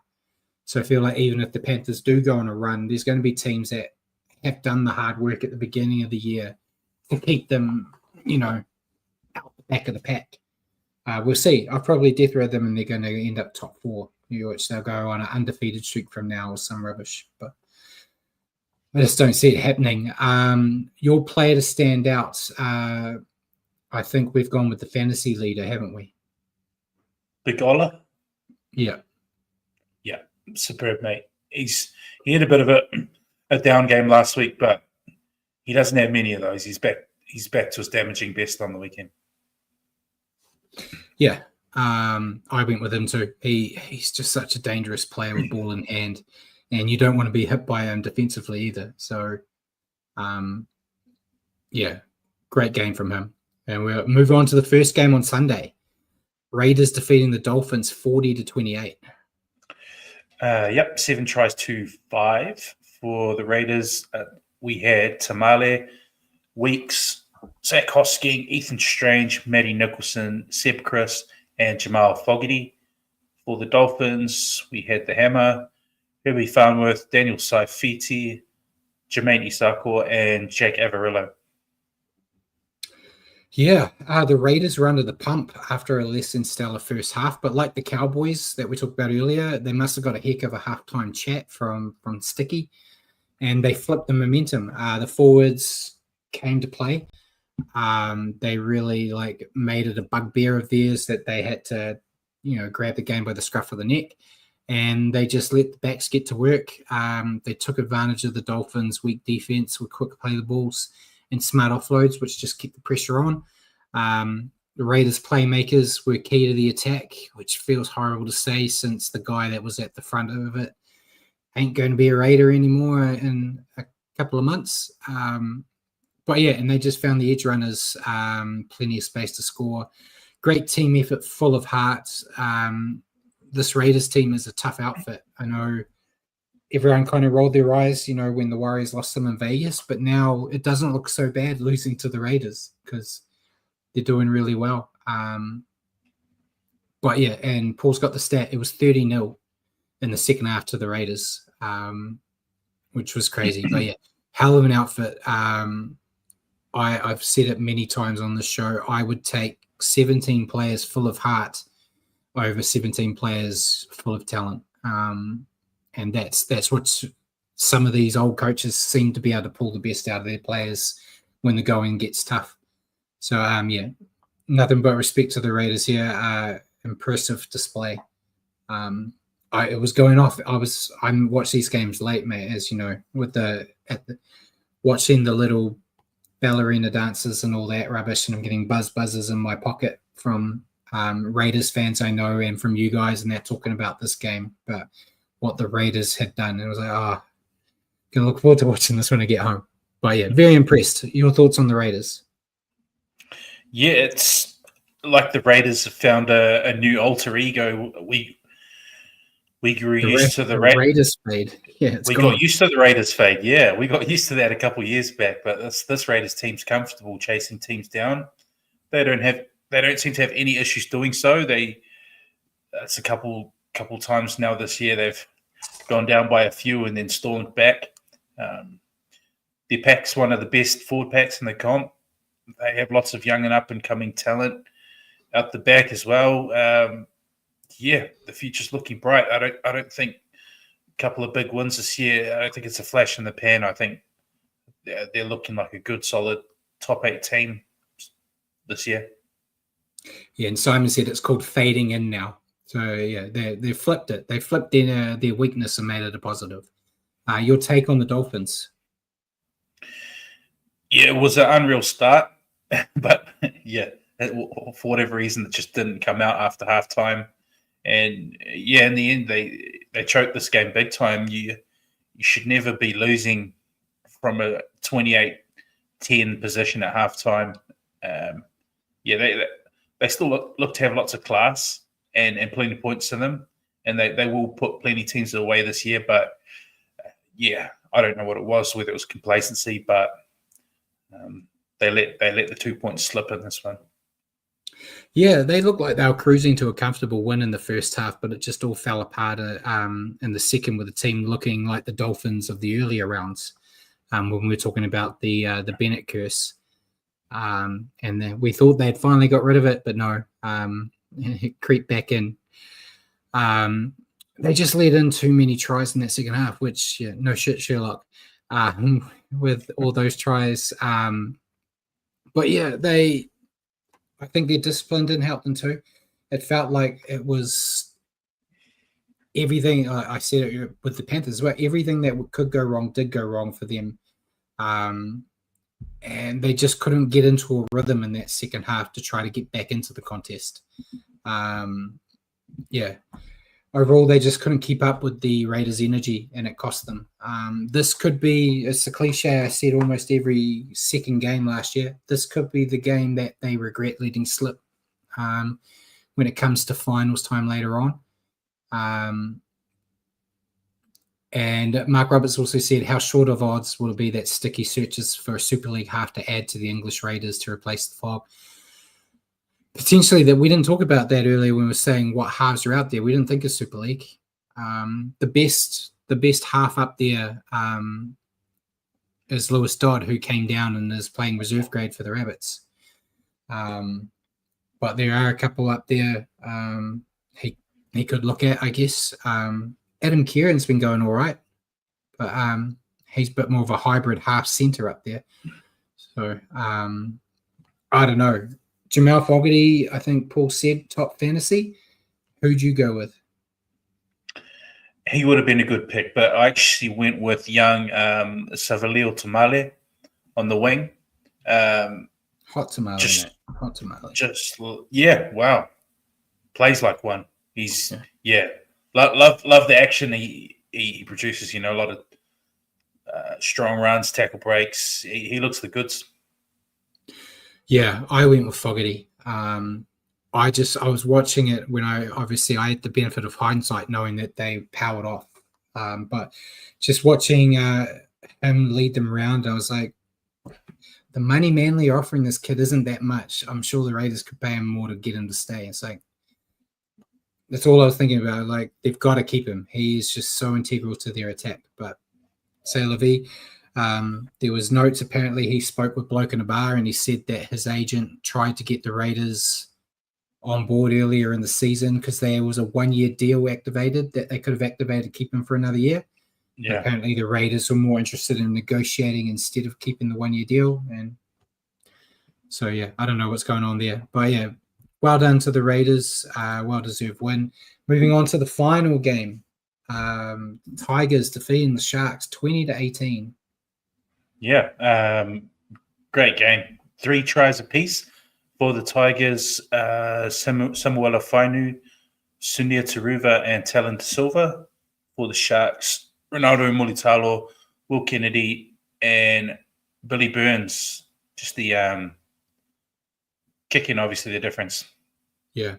What a game from the Tigers here. Their defense was solid, especially in the final moments when the Sharks were pushing hard. The pack led by Terrell May were fantastic, giving the backs a chance to break through the Sharks' defense. Kicking game was spot on. They did look a lot better with Mr. Galvin back. Thankfully, it seems, all the crap with him definitely didn't affect the team chemistry out there, which was good to see. And Tigers held onto the ball well and played smart when it counted and stayed calm under pressure to grab the win. Thoroughly deserved after all the off-field crap that they've been going through. Very impressed. I've never shied away from my bias about my love for this battling little team. But great to see them win it here. And I thought the Bolle Simbin was rubbish.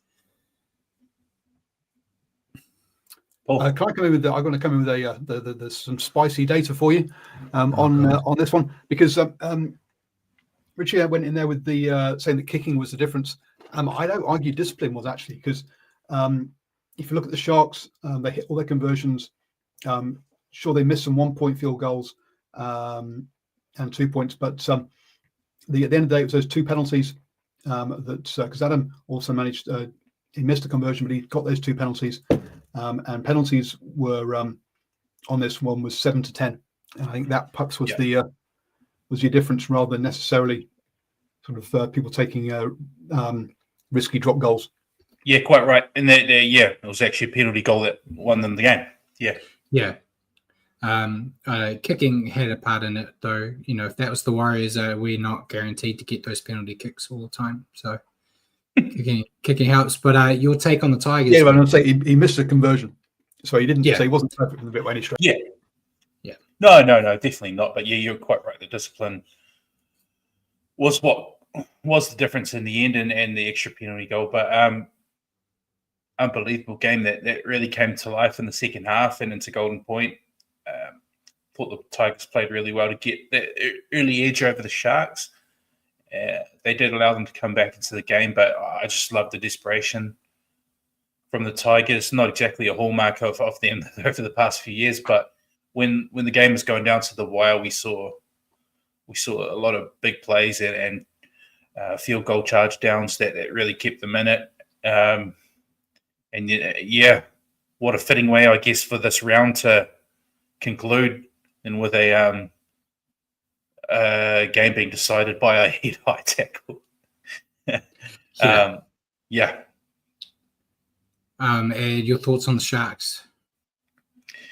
Almost a great come from behind win at a boisterous Leichhardt. It was going off there, and there weren't too many Sharks fans there, that's for sure. In fact, a coat of paint on the post was what denied the Sharks a victory in real time after a long-range Hines field goal. Went as close as it possibly could without actually going over. Yeah, it was a hell of an attempt, but at the post.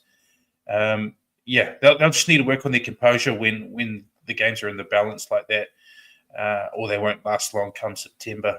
It kind of looked like the Tigers were the more composed team, and almost like Hines or Trindle didn't know who wanted it, and when the heat went on, and I think Hines had a pop, and then he had another chance where he had a decent look, and then he decided to feed off to Trindle to have a go.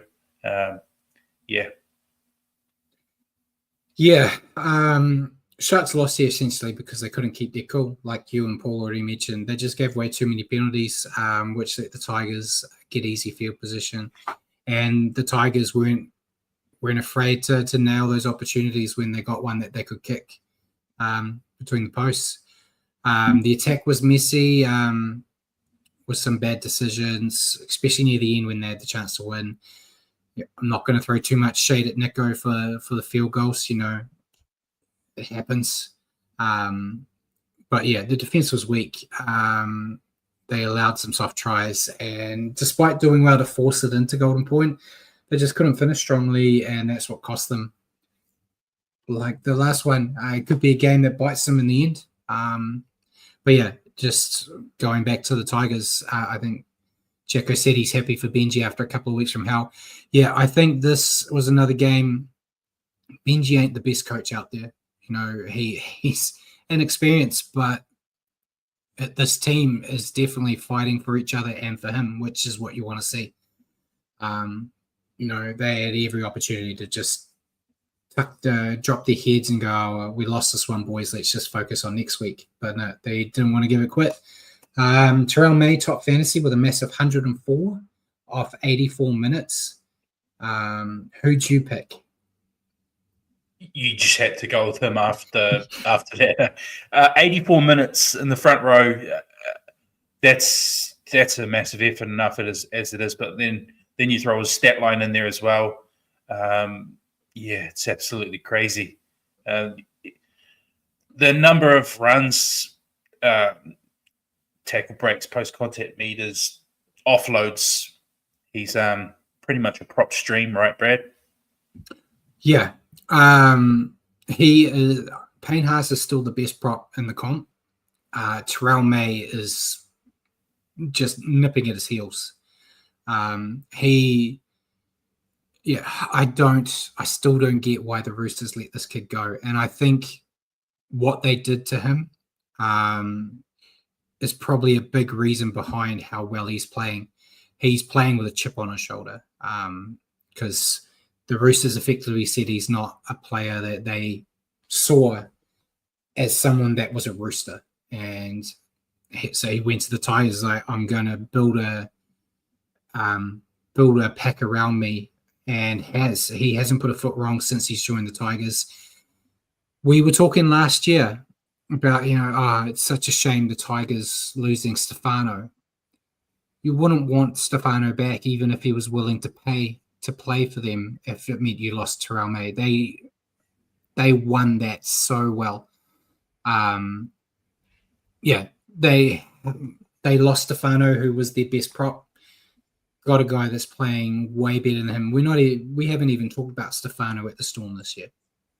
It's not that he's playing bad, but Terrell May and Mark Roberts made a good point as well. Terrell May was shitty at Benji for taking him off for 5 minutes in this game. So he wants to play every minute of the game as well, which you do get that with some dumb props. Some of us, some of them like the idea of being able to have a rest and give it, but he can play 80 minutes and give you the same impact in minute 1 as he does in minute 80. So it may come back to bite him later on with wear and tear, but at the moment in his age, he's a young guy ready to take on the world. Make the most of it while you got it. And Paul, give us some spicy data, Paul. So distract me from my prop loving moments. The Tigers are equal best away team in the league with 3 wins away from home, 1 loss, equal with the Bulldogs, who are 3 wins away from home, 1 loss. They're the best equal team away from home this year. Yeah, Mark Roberts says he probably got himself in fantasy this year. Yeah, he is one of the players I was very happy that I grabbed. Before the season started, I was like, I want Terrell or do I want Payne Haas? Terrell was a lot cheaper. It's like he'll end up giving me as much points, I reckon. So yeah, very happy. So that is the round, mate. So we'll bring the ladder. You can have the top 8 when Paul remembers. Yeah, see, he has 1 week off, mate, and he just falls behind. Okay. Unlike last week, you can actually zoom in. Top 8. Top Bulldogs. 8. Go for it. Bulldogs remain in first. Storm remain in second. Raiders third. Warriors round out the top 4. That's lovely.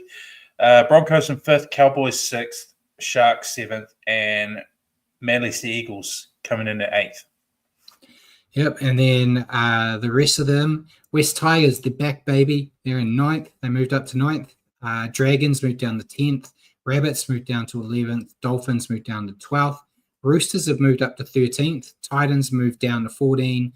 Knights down to 15. Eels moved up to 16. And then the Panthers outright dead last. Wow. Shocking.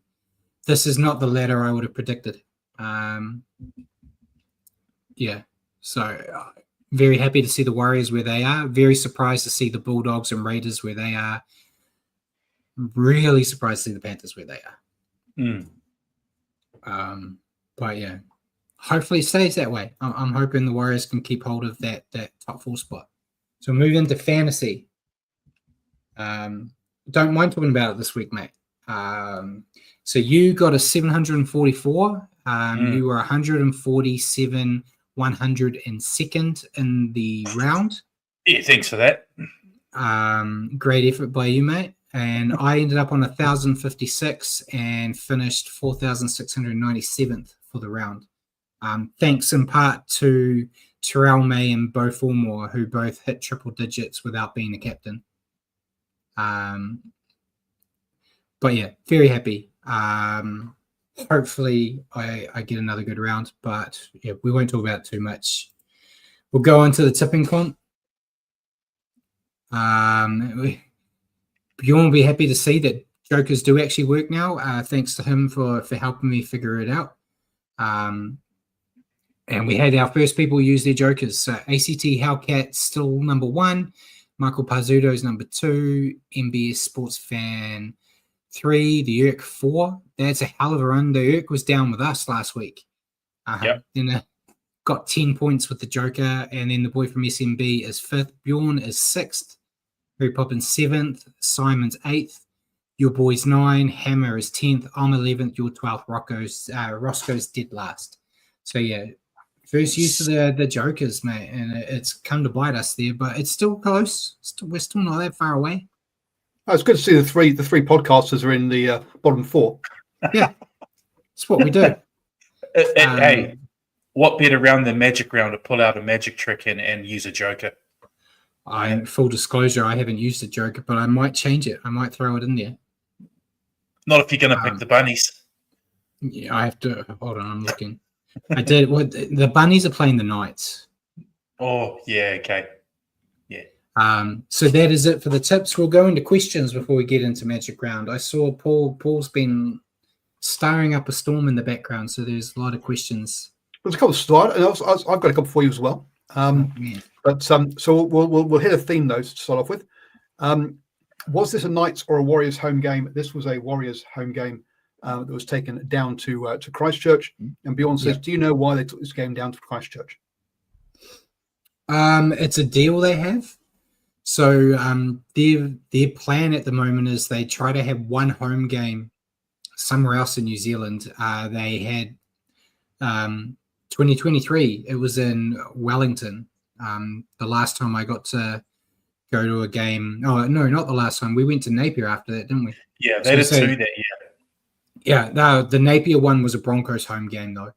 Yeah, true. Because we had that year, we also had the Tigers play in Hamilton, but it was a Tigers home game. We did too. But yeah, Simon, as always, we just ramble until Simon gives us the actual answer. So Simon's done that. They've got a contract with the Christchurch City Council to take games every the next couple of years. They've extended it. So they have one more year. I think they've added another 3 to go. So they have between a preseason game and a regular season game, Simon believes. No, they have a preseason and a regular. So they had a preseason game this year as well. But yeah, so that is the reason why. They're trying to spread it around. I won't dig into it too much further because my question is around that as well. Oh, really? So perhaps I shouldn't go with my question for you guys, which was going to be, which I put in our group chat was, should the Warriors, now they've won down in Christchurch, should this be their new home? No, that isn't what I said. It's similar, but no, that was an upsetting question for me over the weekend. Yeah. What were the other ones? Actually, I've got a little quiz question for you first, though. What is the the top 4 teams in the table? What is common about those top 4 teams? The Bulldogs, Storm Raiders, and Warriors. What's similar with them? None of them are from Queensland. No, they've all got perfect home records. So far, those are the 4 teams not to lose at home. By the way, we were talking only about seems like 2 weeks ago or 2 weeks ago about which team would be the last one to win a game, and now every single team has one away, one home and away, which is so it's suddenly gone from with a bunch of teams at the bottom that hadn't won, and now they have done. So back to the questions then. Bjorn says, look at you talk about the dark arts, Brad. Can you tell us some of your favourites? Now, obviously, we don't want you to incriminate yourself, but yeah, what do you mean by the dark arts? It's getting away with stuff you're not allowed to do. Personal favorite of mine as a front rower was deep heat in your opposition's eye by storing some extra deep heat, either behind the sock, and then it's better in union because you do the crouch, touch, engage. So when you do the touch, you can just stick it in, but in league you can do it too because when you're in there, you can just, if you rub it just below the eye and above the nose. It's a real bastard. Fish hook's a good one. And in rugby union, more dropping the knee in a ruck is good. And yeah, just those are the main go-tos. You got to pick and choose your moments and your opponents, because some of them don't like it and they might hurt you in retaliation. But the deep heat one was always good because it was just a quick and easy one. And I always felt like I could play when I was covered head to toe in deep heat because nothing hurt. So Mark says, 2028 is the final deal for the Christchurch piece, and that all Anzac games in New Zealand should be in Christchurch moving forwards, he believes. Bjorn has another question. Who is your current favourite for the title this year so far? He has got $10 on the Broncos at 100 to 1. You guys think that is looking good? Well, considering the Broncos now are at $6, and that means they were at $10, that's got to look good, considering they've shortened their odds. But boys, what were your thoughts? Storm. I still think it's Storm, but I don't think Broncos is a bad shout. They've got enough. At 100 to 1 odds, I would be paying it. Yeah. Those are the two I picked for the grand final, and my mind hasn't changed. So looking at the TAB, the Melbourne Storm are $2.75, and they're favourites at the moment. The Bulldogs and Broncos are both at $6. Then you got the Sharks at $11, and in fifth place, the Panthers at $15. Which, if you want to throw money away, that's a fantastic place to put it, folks. That's where I do it. My Warriors top 8 bet that I did in preseason's looking pretty good now. Mark said all Anzac games should be in Christchurch moving forward, and Bjorn said thought they'd keep the Anzac game in Auckland for a bigger crowd. We had one chance last year to have it, and we dropped the ball and had the worst game I've seen in a long time. So they'll never give it to us again.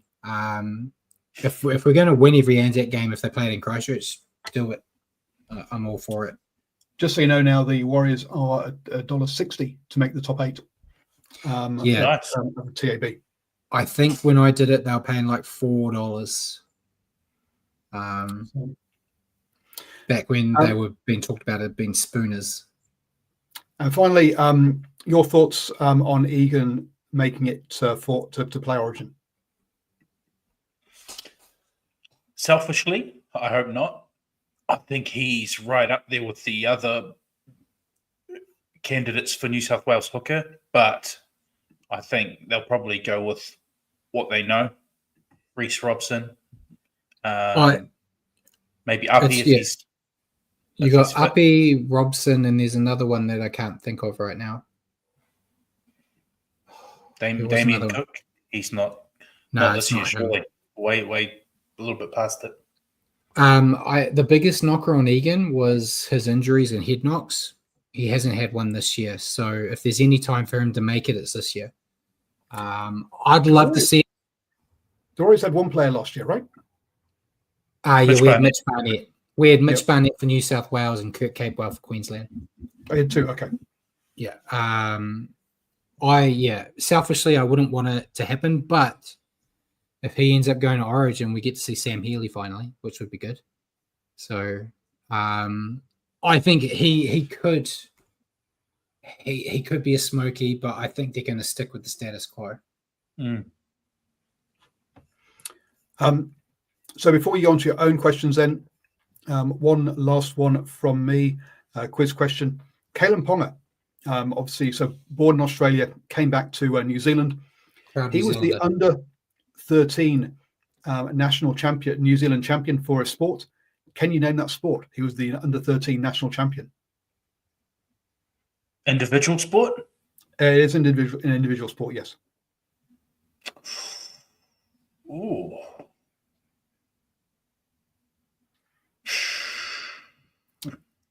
You got me. It makes great podcasting, so I'll put you out of your misery. Long jump. He was the under-13 national golf champion for New Zealand. Okay. Golf's not a sport. Doesn't matter. Yeah, that's clearly a hobby. Yeah, but an interesting. I go out and play golf, which of course you'd expect, but there you go. So I just thought a bit of a nice, fun little trivia fact. But yeah, you can do your questions for each other now. All right, we'll go with your one first, mate. Yeah, you bet. Crystal ball on form. What nation do you think has the best chance in this year's Pacific Championship? Assuming, I want you to assume that Payne Haas has decided to play for Samoa, and they potentially have a front row containing Haas and Terrell May. If Haas and Terrell May are playing for Samoa, I would probably go with them, but I think the Kiwis take it. Yeah. Yeah, it all depends on if we've got Jerome Hughes and Dylan Brown healthy when it actually happens. That's the big question, because once you get to the end of the year, so many people pull out. But yeah, basing it on, I guess, what we're seeing now, everyone fit and available. But yeah, Samoa have a good team. You think if they've got Haas, Terrell May, if everyone's fit, they got Jerome Luai. Luke Metcalf will probably be in there somewhere. Roger, will, if he's fit, he has changed to play for Samoa as well, so they'd have Roger. They do have a good team. So yeah, it all depends. But yeah, I'm Kiwi. I'll stick with New Zealand. But yeah, Haas and Terrell May front row is a doozy. But Kiwis have James Fisher-Harris and Leo Thompson and Moses Leota. So not even mentioning Tonga there. Tonga's whole forward pack's ridiculous. It seems like it could be extremely tight, hey? Like a really well matched. Once we get rid of those Australians, it's actually a decent competition. Yeah. And by then, we've probably got Ponga playing for the Kiwis too. So I don't know. We'll see what happens. My question to you kind of goes back to the Christchurch chalk. The Warriors match in Christchurch looked to have a great atmosphere. Would you like to see the Warriors play more home games around the country? I know that's probably going to be a very easy answer for you, being you live in Wellington. Kind of yes, kind of no. I stay in Wellington, but I also, where I'm from is where the Warriors are from and where they traditionally have played all their home games. And that's where I love seeing the Warriors play their home games. That's home. Mount Smart, Go Media. I do like them taking at least one game away per year. And I think the sweet spot's around one or two. Sharing it between, we've got Christchurch, obviously have that deal, but Wellington's another nice one. Not always results-wise. That's the other thing. Sometimes we take these games to other New Zealand stadiums and we struggle a wee bit, but it's the record nice. Hasn't been that flash. No, it is getting better. We have been nailing a couple more in recent years. So I do want the majority of our home games played at Mount Smart, but if we were to take one to two away per year, I'm happy with that. Yeah, I'm selfish. I don't want to see any of them go because I'm a member that sits there and watches every game. But I do like the Christchurch, not so much because I don't like Christchurch and I'm not going to travel there. Wellington, I loved, Hamilton, Hamilton's all right. I went to basically any game that's in the North Island, I'm going to go to anyway. My dad lives in Dunedin now, so if they took a game to Dunedin, I would go down there for that and drag him out to an actual game so he doesn't have to watch that horrible Union anymore. But yeah, I don't mind one or two. I just don't want to see it to a point where you've got like 4 games at Mount Smart and then you've got 4 games in Wellington and then 4 games, having it like split into 3s. So yeah, 1 or 2 I don't mind. But yeah, I guess it depends on the price point. Are those members that pay for Mount Smart?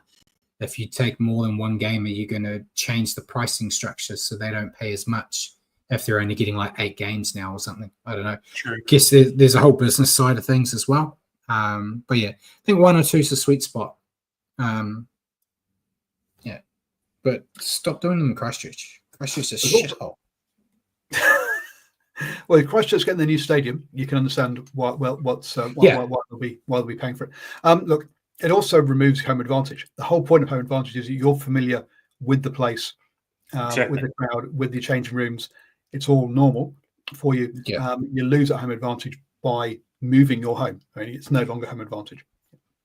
Yeah, and those Aussie teams hate coming to Mount Smart, and I think Mount Smart's such a strong weapon. They always talk about it, like they hate going there with that crowd, and the shitty changing room the away team has, and the horrible weather Auckland has every bloody week. So I feel like it's such a strong thing to have in your back pocket to just give it away. I think they talked about Magic Round actually. I can't remember who. It might have been Keith who was here earlier. He said there's no direct flight from Townsville to Auckland. So, like, when the Cowboys have to play us at home, it's a real pain in the ass getting them out smart. Unfortunately, because it's Magic Round, we've given our home game. They have to go from Townsville to Brisbane. So, like, that's a team that really doesn't like coming here because of just the pain in the ass to get here. Well, I mean, Christchurch is going to be even worse then, isn't it? If we get a South Island team, what I would say, I think for things like your Perth setup, if you're going to have a team in the South Island, hold Magic Round there, force one team, force one game a season there, help build up the crowd ahead of time, and help build up the fan base. What I would do. So if you're going to have a team, going to have a team of Christchurch, I would force, especially with the COVID thing. I would say, okay, look, guys, one team has got to take a home game to Christchurch to play the Warriors, and get that away. I would have a Warriors away game in Christchurch each year. It's great in theory, but the NRL don't care. COVID doesn't exist anymore. That whole time never happened. But if you're going to put a team somewhere, put games there ahead of time to build up the fan base. For me, would be I think commercially is a good idea. Yeah. So we'll move on because we're almost 2 hours because Paul keeps interrupting and bringing all these stats. It's his fault this week. We'll move on to Magic Round, mate. We'll start off with the Warriors versus Cowboys. Obviously, every game's at Suncorp. We're playing on Saturday, 7:30 New Zealand time. You want to give us that Warriors team, mate? You bet. In the fullback position, C&K. On the wings, Tane Tuapiki, Adam Pompey. Centres, Rocco Berry, Ali Leotawa. The halves, Chanel Harris-Tavita, Luke Metcalf.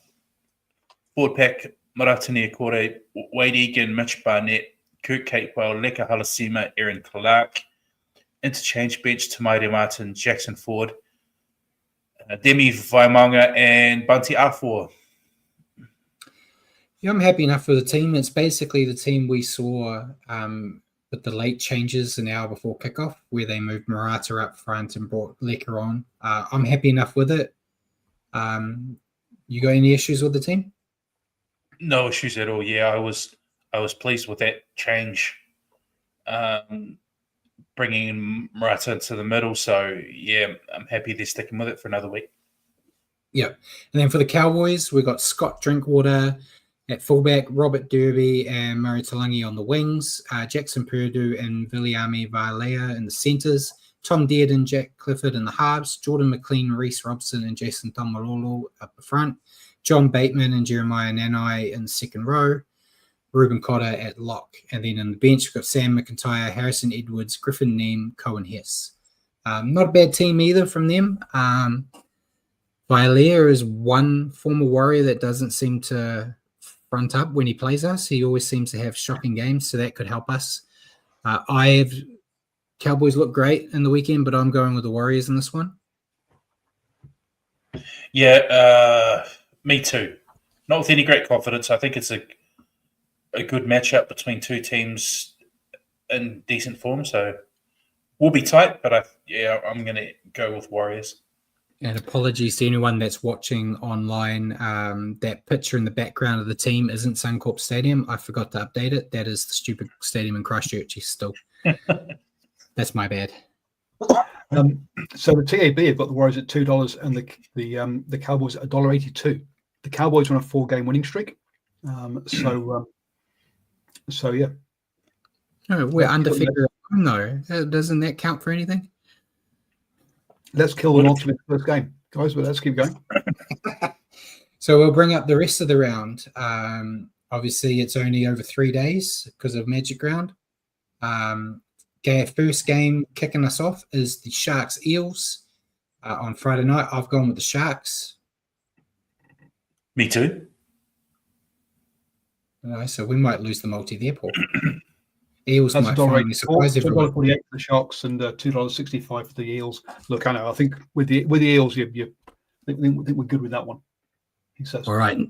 Next game, we've got Roosters Dolphins. I've gone Dolphins.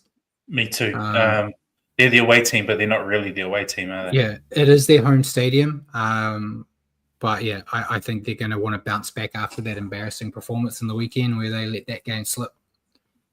And the Roosters, they've been okay, up and down, but I'm still not convinced. Yeah. So they're both at $1.90. The TAB can't pick between them, so I'm going to skip this one, boys. I thought you'd be backing your favourite team, the Wayne Bennett Roosters, but all right. First game on Saturday is Rabbits Knights. Rabbits, no Latrell, no White, and no Walker. I'm still picking them. I was doubting myself when we were talking about all that, but they're playing the Knights. So all of that goes out the window. This is the game I think the Knights break through. Yeah. Oh, yeah, I go with the Knights. If they can't beat the Rabbits with all those guys out, there's something wrong. But yeah. Yeah, 100%.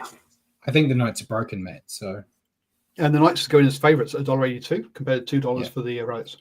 So you don't have to worry about this one on the multi because we don't agree. Then next up was Warriors Cowboys. Go with the Knights. I would not have been happy to go with the Rabbits after those players are out there. Next game was the Warriors Cowboys, which we're back the Warriors there. Last game on Saturday is Tigers Dragons. I've gone with Tigers. Me too. So the Tigers in unfamiliar territory, being favourites at $1.83 compared to $1.98 by the Dragons. There was a lot of close games as far as the TAB is concerned this weekend. Yeah, there is. So Tigers there. First game on Sunday, Titans Doggies. I'm going with the Doggies. Yeah, the suspensions don't deter you. No, because they're playing the Titans. It's a bit like the Rabbits Night situation. Yeah. I'm torn. I'll go ambush. You going Titans? Whoa. This is the easiest game of the round to pick, and you've both chosen different. The Dogs are at $1.72. The Titans are at $3.90. This is the longest odds of any team. To be fair, we've got to pick different from each other if we're going to break away in our tipping comp. So I understand Rich's decision. It's a funny round. It's Magic Round. It's in Queensland. The Dogs have a bunch of people suspended. If they're going to upset, then it has to be now. Yeah. Then next game, Panthers Broncos. It was the game they were going to promote this whole Magic Round on, I bet. Go like finishing it off with this amazing game, and now no one cares. Sorry. Cool. So yeah, Broncos right now. Yeah, sorry. So we all did. Broncos, Panthers. I've gone with the Broncos. It's at home. Panthers are rubbish. Yeah. Broncos. Any stats you want to add there, Paul, or now you? Like Broncos at $1.55. The Panthers $2.45. Yeah, obvious. Wow. And then last game, Raiders Storm. I've gone with the Storm. Real hard one here, but I think Storm have to do it. Toughie. Going with Storm. Second v third in the table. The Storm $1.48 to $2.65 for the Raiders, which for a game that is second versus third, that's quite a big gap as far as especially with neither side having home advantage. That's quite a big gap on the old one there. So overall we are at so if we put $2 on, I'll get $24.85 back. You're welcome. You're welcome. When you don't even have to thank us, it's fine. What for you losing me another $2? We're going to get to this one. State of origin for a prediction. The Queensland are at $1.95, and so so New South Wales going as favourites at $1.87. So pretty close. Aren't it? It's at Suncorp. So Queensland. Queensland's the home team there. So yeah, we don't even bother with that now because he always picks New South Wales. I always pick Queensland. I'm not putting money on that one. I just thought I would let everyone know what the stats were for, what the odds were for that game. Yeah. So anything else you guys want to add before we let everyone go? Because we've gone 2 hours tonight. Always gamble responsibly. Please do not gamble any money that you can't afford to lose. Got to write that down somewhere. Good. I always seem to get that wrong. I keep missing that memo. Yeah. All right, so ladies and gentlemen, thank you for joining us tonight on the Standoff with Brad and Richie. For your weekly update on rugby league, tune into our show next week at 8 p.m. here on Facebook or YouTube or at your convenience on iHeartRadio or Spotify. Just remember to search for New Zealand Sport Radio. Cheers for joining me again, Richie, and welcome back, Paul, and thanks for your help. And good night, everyone.